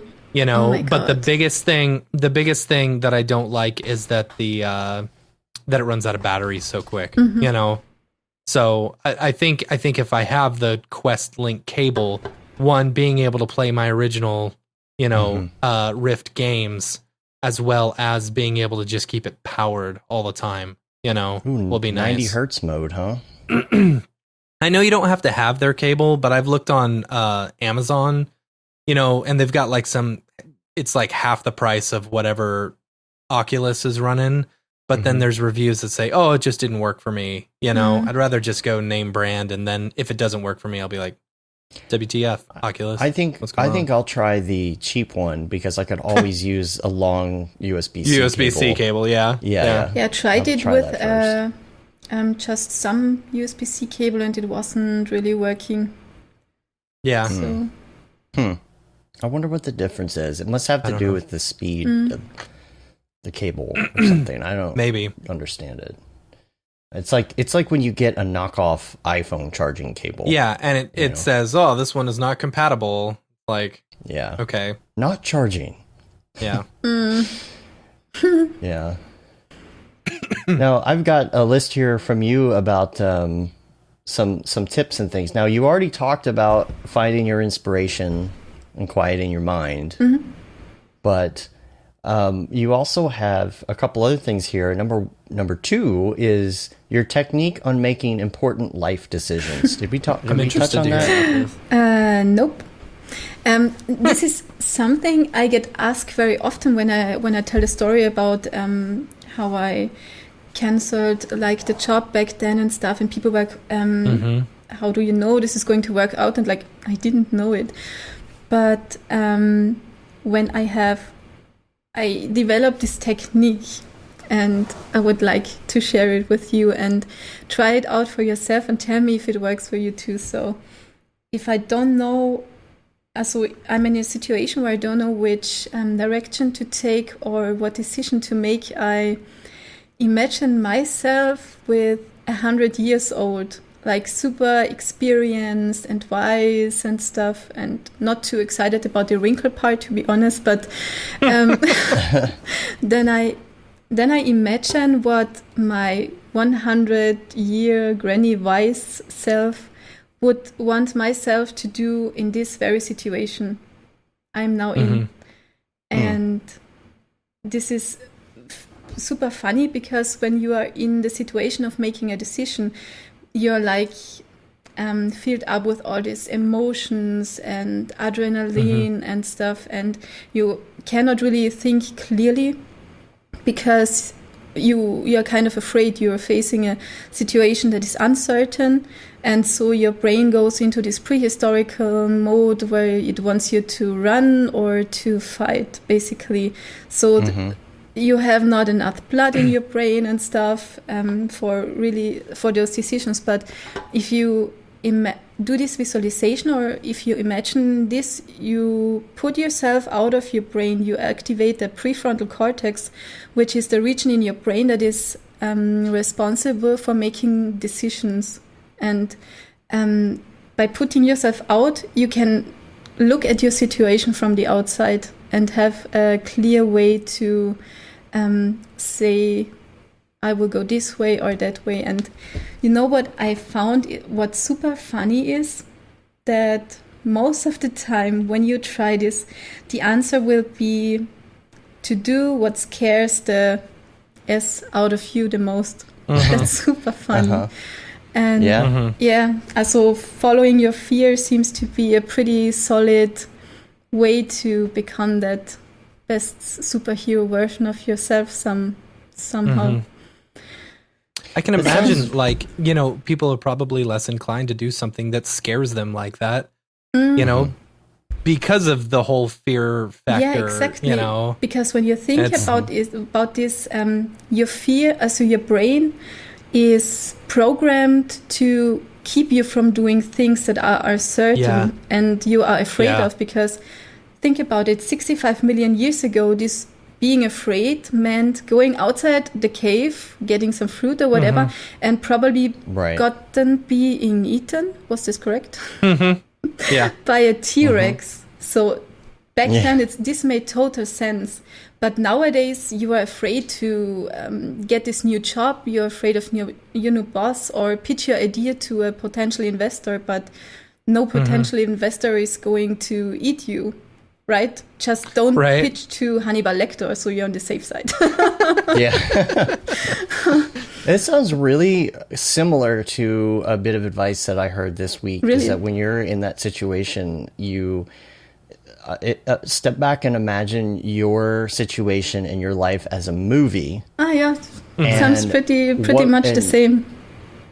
Yeah, you're the main character of a movie, and what would make the audience stand up and cheer? Exactly. Yeah, because you made that decision. And the audience, that's I swear you, it will be 99.99% of the time. It's what scares the out of you the most. I swear. Yeah. So, following your fear is what I found the most secure way to get where you want to go. Unless, of course, you are on a boat in the sea and you're afraid of the 15 sharks circling your boat. Don't follow the fear. Just a little disclaimer here. Follow the fear within reason. Yeah, exactly. Yeah. Asterisk. And talking about fear, I mean, fear in our today's society, if you put this in a relation, I mean, what's really fearful or what you could be afraid of is like being born in a land where don't know being a girl means you will get married with 12 and you'll never have the opportunity to get an education and read a book in your life. Oh my God, imagine a life without books. It's impossible. Or being afraid means you have no fresh water available that will not give you diarrhea or stuff like this. So, I mean, we have no culture of failing this time, it seems. So what I'm just saying is, if you are super passionate about something and it's your bliss, just go out and follow it. I'm not saying be totally unreasonable and cancel your job and stuff. Always have the business side and the safe side of your life in mind, of course, but if you refuse to listen to this call and to follow what you're really passionate about, I think you will regret it one day, because I think the most valuable thing we have in our life is time. So if you basically waste your time spending it doing stuff you don't like, or just waiting for the weekend or for the next day off to go shopping and buy stuff to kind of fill that holes that you have because you're doing stuff you hate, basically, that's what you will regret someday, I think. And like, especially in these days where you can go on YouTube and learn like every skill possibly. I think it has never been easier to really follow that bliss and turn your passion into a living, or at least do what you like. And you will never have to ask yourself the toughest question, and this is, what if? Yeah. You know, when Dave and I both quit our jobs and started, our company, one thing, at least with motion graphics, the thing that always brings me a bit of comfort is, okay, if I fail, I'll just go work for a studio. Exactly. It's not that hard, you know. Oh no, I failed. I have to go get a regular job. Yeah, exactly. Okay, I can do that, That's I'm not gonna starve. Yeah, you will not drop dead immediately. It's just just get another job. Just get another job. You can also use that as your motivation to scare you into working harder. It is also the motivation to work harder at my job. Yeah. But I was telling my brother this the other day, because he just graduated with a master's in accounting, and right now there are no accounting jobs. No one needs accountants right now because if anything, nobody's doing math. Companies are laying off their accountants and stuff. Yeah. And so, like I told him, I said, when I graduated college, there wasn't, as dumb as it is, I was like, dude, you could literally go drive for Uber. You could do Uber Eats. You could do something similar to like this, one of these little gig economy jobs, because, it's so easy, one, to be your own boss, and two, he doesn't need any money. He lives with us, we pay for all of his stuff. It's fine. I told him he doesn't need to get a job. So, but I said, if you want extra money or something, you could easily go and do some of this stuff, and you have that opportunity. That's your worst case scenario. Exactly. I remember. And it's like, I mean, that's it. Yeah, for us, it's like, okay, I'll just go get a studio job. Yeah. Should I chase my dream, or should I stay stuck in the studio where I'm like, my thought process. So I used to listen to a lot of Gary Vee. And Gary Vee quit his job because he said working at that job, he was never going to own the jets. You're working and for me, someone else's dream. I've always wanted to make $1 million. I'm not there yet. Working progress. Yeah, exactly. It's a work in progress. But it's like people always say, oh, I want to be a millionaire. I want to have all this money. I want to be rich or whatever. And it's like, but they're working for the same dead end job for most of their life. And it's like, okay, there's no way you're going to make $1 million, or you're going to be rich or financially whatever by working for the man, day in and day out. It's the company you work for is never going to raise your salary enough to where you make $1 million a year. If anything, they are going to work their hardest in order to pay you as little amount as possible for your entire career. Yeah, you're working and it's for like someone else's dream. Absolutely. That's it. Like, and that's the thing, like working for yourself, there is that opportunity, the working for someone else. The only way you're going to get that is by winning the lottery. And the chances of that happening are next to nothing, I don't know. That was my big push for Dave and I to, really go out and do something ourselves. Right. That, and I hated working for the man. I hated all the companies I worked for. Well, I feel like that was almost like your life hack right there. Like that felt like your life hack in the life decisions thing. But we should go to Mograph. Mograph recommends, but I do have 2 quick links. Dave's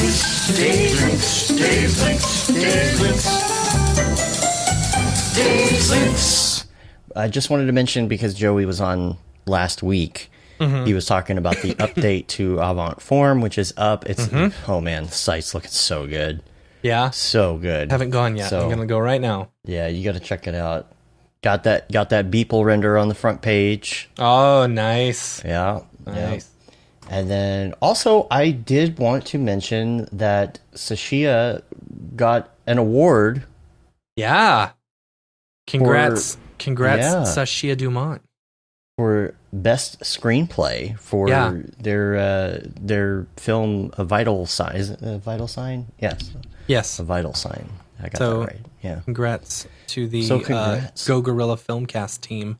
Yeah, for sure. Hi, my name is Sashia Dumont. I'm a writer, actor, and filmmaker. Hi, my name is Paul Robinson. I'm a director, DP, and filmmaker. We are the creators and hosts of the Go Gorilla Filmcast, an online source for all things indie film. We are a husband and wife film team and co-owners of Send 3 Productions, and we started this podcast for filmmakers like ourselves who were producing on micro budgets with skeleton crews. Go Gorilla is a weekly podcast that features various talents in TV, film, and web series productions. We've interviewed filmmaker powerhouses like Kestrin Pantera, Richard Raymond, Alex Ferrari, Cassandra Ebner, and Ryan Connolly. Amazing actors like Hannah Ward, Lou Taylor Pucci, Chris Wataski, and Eileen Gruba. Groundbreaking cinematographers like Jody Lee Lipes and Jessica Lee Gagné. and many more. We also offer weekly reviews of our favorite films and shows, which vary from low-budget first-time filmmakers to A-listers and everyone in between. Go Gorilla is proud to announce that we have officially joined the Mograph Podcast Network. So if you love filmmaking as much as we do, tune in every Sunday for a new episode of the Go Gorilla Filmcast, your source for all things indie film. Now available on the Mograph Podcast Network. Let's do the Mograph Recommends, and we're going to ask you your favorites on different things. And these could be your most recent favorites or your all-time favorites. It doesn't really matter which. I don't know if you've prepped these already or not, but we're going to start off with your favorite movie. I think you can guess this. Like Star Wars. Star Wars, yeah. That's Star Wars. Yeah. Is there a specific trilogy that you like, or is it the overall all of them, or is there one particular trilogy that you don't like, or actually I don't know. I know there are totally different opinions on the new one, but I'm not too picky about it. Give me the Star Wars universe, a good-looking guy with a lightsaber, and I'm super happy. I'm sorry. I have to Same say here. this. I feel the exact same way. I'm super excited about me too. Mandalorian. Yeah. When is that? 4 That's days. like this week, right? Yes. 4 days. Nice. Oh, no way. I didn't know that. Yeah. Season So 2 cool. starts. That's exciting. Yeah, totally. Yeah, I felt the Finally, same way about something to look forward to. the episode 7, 8, 9. You know, like I enjoyed it. It's like, Me too. I mean, it's a Star Wars universe. Yeah. There's lightsabers. You know, just they fight each other. Whatever. It's fun. Yeah. You know, hated the first 3. I hated the first 3. I saw the first one, episode 1, though, in the theaters probably a dozen times. And there was at no point where I was like, this is a good movie. You know, this is just an excellent movie. You know, it was a fun movie at first, you know, but then it's like, and then the Clone Wars was just too much and whatever. Yeah. Yeah. Well, Too much politics in the first 3. Just give me a good looking dude with a lightsaber and I'll be fine. yeah. And when those came out, I was like in an age where I was like, oh, it's Star Wars, it's cool. I wasn't too judgy about all of this. But I really liked the new ones. Yeah, I do too. I heard that somebody was talking about Mandalorian, and hopefully that this season it's really going to dig more into Baby Yoda. Oh God, I I love Baby Yoda. would hope so. Like And- more into, because you didn't really get much of that story. You know he's there, but you don't really know like what is going on there. It's more about this journey to protect him at the moment. Hope I'm not giving away spoilers. Spoilers. Y'all have had a year to watch it. Yeah, right. You didn't saw it, or just the new ones? Yeah. I saw the first season, but I didn't know. I had no idea the second season was coming that soon. That's fantastic news. Totally. It's one of those things where right now you got to watch TV and movies and things, and you have no hopes up for another season of something you like. Just because of how the world is. It's like there are like 10 shows I was in the middle of watching and really into. I mean, think about Better Call Saul and all. Like, they're just, who knows? Think about Westworld. When are we going to see another season of Westworld? It's going to be years. Mindhunter. You know, have you watched Mindhunter? It's a really good. It's David Fincher. You know, so the production quality is really good, and it's a really good show. Well, you know, they ended season 2 kind of on a cliffhanger, and they're just not making anymore. You know, David Fincher was saying that it's too much energy to do that show, and he wanted to do something else. Oh, so maybe they'll come back to it. That's the one bad thing about the Netflix, you know, TV series, the Hulu TV series. It's like, and it's also a good thing, because with a standard like station or whatever, they would cancel it, and then there'd be no chance of it ever coming back, right? Yeah. With shows like these, it's like they're canceling it, but if you have enough uproar, maybe they'll do a movie or another season years from now. Yeah, you know, to wrap so it up. it's not that it's like completely dead and gone, but it's like that there's still hope. I don't know. Yeah, how was the one with Tom Hardy called on Netflix? I don't remember. I can look it up, though. I will also say that if you're looking for a good movie, check out the Chicago 7 movie that's out right now on Netflix. Really good. I'm always It's got thankful Borat for in it. recommendations. Yeah. Yeah. I watched the second Borat movie last night. It was pretty Oh funny. yeah, I begin this too. And then I thought, oh no. It was a bit more wholesome than I expected. super You know, cool. there were parts that were very touching. Yeah, it was cool. And I actually stopped it because... And I'm not talking about Rudy Giuliani. Yeah, because I was in the middle of preparing the content for today. So I will have to rewatch it and really concentrate because this looks promising. Yeah. I was just watching The Boys, first and second season. I need to catch up on that. I hear it's pretty Everybody good. says it's good. Oh yeah, it's what? Did they just really do this? Oh Yeah. What is that on?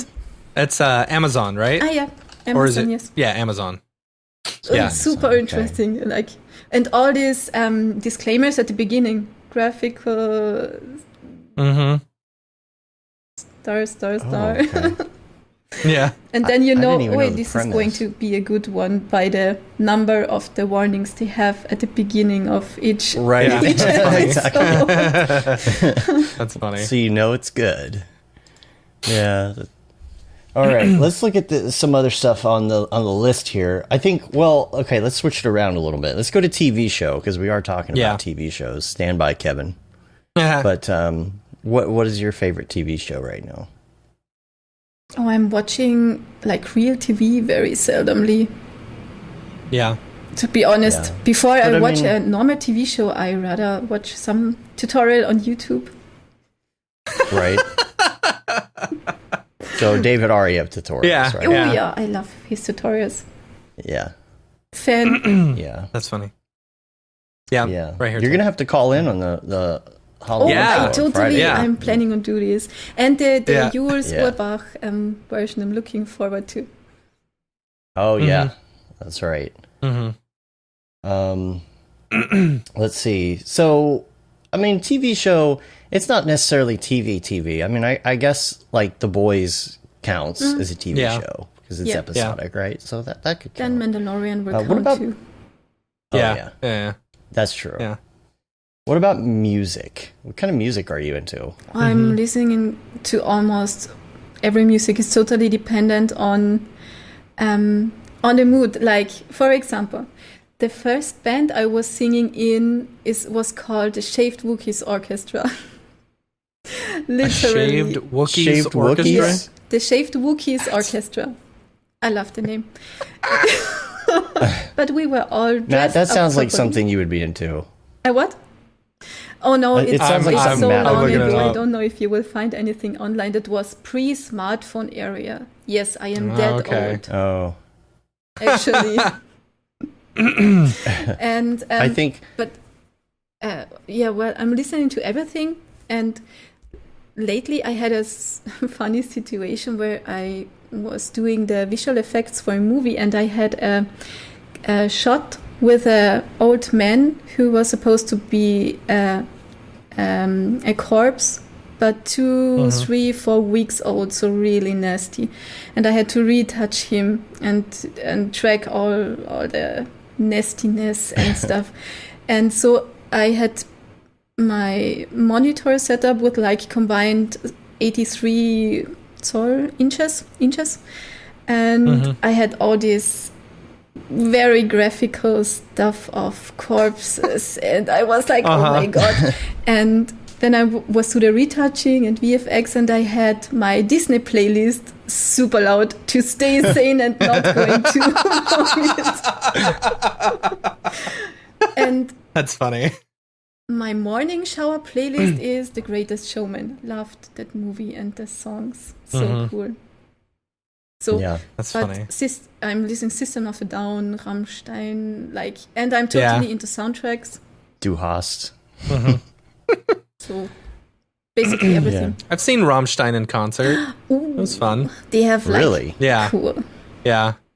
Nice. Who they were with Slipknot cool, and some other man. band. I don't remember. super nice rowdy, combination. dude. Yeah. Yeah. Yeah. It was Slipknot, Rammstein, and who was the other band? I can't remember. I don't remember. ICP. No, it wasn't ICP. I haven't seen There's these concerts. on the PC version, or the Oculus Rift tethered version of Beat Saber, there's that thing you can install where you can get like all these extra songs and things, and they've got Rammstein in there. I was totally like jamming that out. Yeah. Well, I remember. I had this CD back in the day. Yeah, I remember CDs too, and cassettes. Is this? No, this is not the English word. Yeah. Yeah. Oh, is it? Yeah, Yes, yes. cassettes. Yeah. I was recording my Yeah. first songs with cassettes. Yes, that old. And I remember having this CD from Rammstein, and I was taking a bath, like super meditative, almost sleeping. And they had this hidden feature on one of their songs, and I didn't know this before. So the song was super quiet and calm, and then it would stop, and you don't realize because you almost sleep in a bathroom. And then suddenly there came a voice whispering like, "Come out and play with me." And I'm like, what is happening here? This scared them. Instantly tense up. Oh my god. Until I realized it's coming out of the CD player. Like, whoa, that was a shock moment. I instantly had That's funny. all scenes from The Ring and all these horror films. Yeah. Gosh, I forgot about hidden tracks. Yeah. That was Hidden the tracks, best. You exactly. can't Yeah. do hidden tracks now. No, they can't. Just can't do it. No way. I mean, you can, but it's not the same. Nah. I will never forget Yeah, I it. Because mean, you would have to put. I mean, it's pretty obvious when you go to Spotify and you see that a song is Called- 37 minutes long. Or it's called You know. like, Yeah, it's called Yeah. hidden tracks. It's called hidden track, or it ends and you're like, "What's wrong with my Spotify?" Like, Yeah. you're like, "Yeah, I was on TikTok and there was someone talking about how they really enjoy vinyl, you know, right." and like vinyl, like records, you know. okay, the Yeah. big ones, yeah. Yeah. Because, you know, back in the day when we would buy CDs or cassettes or something like that, you'd get this just beautiful artwork with it. And we don't get that nowadays, you know, we just get, it's just music. It's just the music, you know? I don't know. I found that really miss interesting. the haptic things too. Yeah. That's why I like books, like the real analog, real world, real life books. Because you can sniff them when they're fresh and stuff. Yeah. And they look so pretty in your shelf. Like, it's cool to have. You can still smell the benzene. Exactly. Yeah. And it's cool to have like 5,000 books on your iPad, but you can't smell it. Yeah. Yep, that's You true. can. It just doesn't. They all smell the same, They right? all smell like iPad. They all smell like electrons. Electrosmog. Now, see, maybe they'll come out with something for that, where the Amazon Kindle, where it has like a little bit of like benzene blower in it. Yeah. Oh, that's funny. That would be a good April Fool's prank. Yeah. That would be a good April Fool's joke. Oh, yeah. From Amazon. Yeah. Yeah. Now you can Come on, Amazon. get do that it up. get that old book smell Yeah. with the new Amazon. Just a cover, old or book whatever. smell Yeah. cover. Right. And then you rub on it like on these perfume samples you get. Oh yeah, the scratch and sniff. That'd be great. Oh man, yeah, the screen, just scratch and sniff the screen. And you can choose from new book This or book old is from book. the 18th century. Yeah. Exactly. Yeah, it's awesome. And it was hidden in Einstein's socks for Right. 500 years or so. That's funny. Super nice smell. New product idea right there. $1 million. Yep. Oh, you already talked about your favorite plugin, so I think what was your favorite plugin? What was it again? Most things of Grayscale Gorilla, and my absolutely the Link, time-saving favorite is HDRI Link. Oh. Yeah. That's right. It's That's so right. good. Yeah. Yeah. Now, what about your favorite podcast? Do you even listen to podcasts? I guess To yours, but not to many others. That's okay. Well, that's all. thanks, That's all you need, you know. right? Yeah, I'm Yeah, that's all totally you happy. need. Yeah. The next one on the list is headphones. Are you a big headphone person, or just like, I have those standard Apple? Yeah, those in-ears. Mm-hmm. Does the trick. Yeah. Yep. And your favorite app, your go-to app, you pick up your phone, muscle memory, what do you hit? That's Instagram. Yeah. Yeah. That's been the general answer and the camera, recently. of course. Yeah. Yeah. I was going to say, you Instagram. strike me as a camera person, right? Of course, most of the time you probably just leave your phone at home, right? Yeah. So that you can go out Yeah. for those And great nature walks. be picture thinking free. Yeah. Yeah. Yeah. Yeah. Now, the last one is life hack, but I don't know. I don't know if you already had one prepared, but I feel like we already got your life Yeah, hack. the- But Yeah. do you have any The granny others? or- life hack. No, that's Yeah, the basically granny. the Yeah. one I wanted to share, and please write me your results you will have with this, because I'm super interested. Yeah. Yeah. Yeah. Cool. Cool. Well, we appreciate you being on the show today. Yeah. Thank you so much. It was a lot of fun. Thank you for having me. It was so cool, honestly. Yeah. It was fun. Yeah, it was I a good think show. you're definitely going to have to call in on Friday and Oh, Yeah. yeah, I definitely Yeah. talk to will. Jane Ariev. Yeah, Yeah. it's Yeah. going to be awesome. That'll be fun. So if people want to find you online, I know you've got it's phoenix-digitalarts.com, but what about everywhere else? Where can people find you on Insta and ArtStation? And You all of can that? stalk me pretty much on all of the major platforms like Instagram, ArtStation, and Facebook. And I have the really great luxury to be pretty much the only person with my name. So Yeah. Yeah. That's nice. yeah, totally. Yes. We'll put all the information for that too in the show notes. So if anybody's looking for it, I know we referenced a lot of visuals today, so we'll make sure we put as much as we can in the notes so you can find all of that. You can rate us on iTunes, leave a review. It really helps get our ratings up. Also subscribe on your podcatcher of choice. You can subscribe to the newsletter for updates from us. I guess I need to be getting a new newsletter out pretty soon, but I might wait until Don's course is out so we can send all the info on that. You can say you've been there, done that, got the t-shirt with the Mograph logo tee, the Paul Babb Feel the Bab 2020 shirt. All the profits from that go to Doctors Without Borders. The Render Things t-shirt, hoodie, and long sleeve tee, which it's time, it's that time of the year. It's starting to get cooler. Got to get cozy. Got to get that long sleeve Render Things tee. And then there's the That Render is Fire shirt, which you're only allowed to wear ironically. Unless you're sham. Unless you're shams. Yeah. Fire. That's fire. I was having a conversation with Ryan Talbot about people who use the word fire unironically in just normal speak. Yeah, fire. Never heard anybody. I mean, I've heard people do that, but in person, I've never hung out with somebody that's fire. like That's fire. besides shams. That's fire. Besides shams. Yeah. Our babysitter does, Oh, yeah? She's also 24 She's years from old. LA. Yeah. No, she's from here. Oh, fire. And then, of course, we're on Facebook, Twitter, Instagram, YouTube, mograph.com. Check us out. Make sure you join us this Friday for the live show.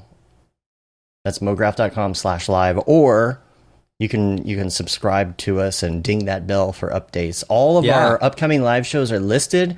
YouTube.com/mograph. You can go on there and set reminders for certain shows, things like that. So go set yourself a little reminder on there. Yeah. I have some Yeah. reminders And to follow. Yeah, there you go.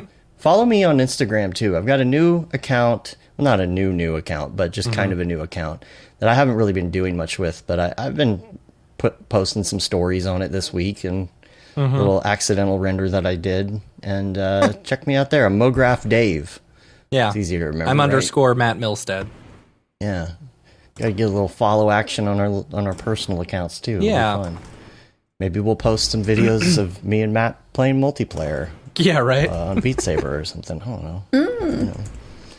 Looking forward to this. Yeah, thanks again. Yeah. What's that? Looking forward to this. Yeah, that'll be fun. Yeah, check it out. Well, I'll post more embarrassing videos. Don't worry. We could play together with the multiplayer. Yep. Yeah. We should check out how Yeah, this we need works. to. We should do it. Now, right. do you have to be friends on Facebook I don't know. to like connect to some, now that it's all think connected to so. Facebook? Because here's what I'm I worried, think so. because I was reading an article that said if you delete your Facebook, you lose all your Yeah, games. read this too. You know? Oh. And it's like, well, if I have to be friends with people on Facebook in order to be friends with them on Oculus, I think that's pretty crappy, because I keep my Facebook very private, you know? Yeah. And I don't accept a lot of people as friends. It's just me. Well, you know? okay, we'll do the thing where you can give somebody limited access to your account. Make one of those things on your profile so that when you add these people, you can say, this is for Oculus. Oh, okay. Yeah. Yeah. Anyway, Should work. Yeah. I didn't know if there was like an Oculus own, like, you know, group of friends stuff. Because I was going to say add me. We'll check it out. I'm MC Mills. Oh, MC Milstead yeah. is me. Yeah. So Cool. All right. Well, that about wraps it up. We're going to get out of here. And until next time, I'm Dave. and I'm Matt. Michaela, Have a good one. Later, yo. thank you. Bye, guys.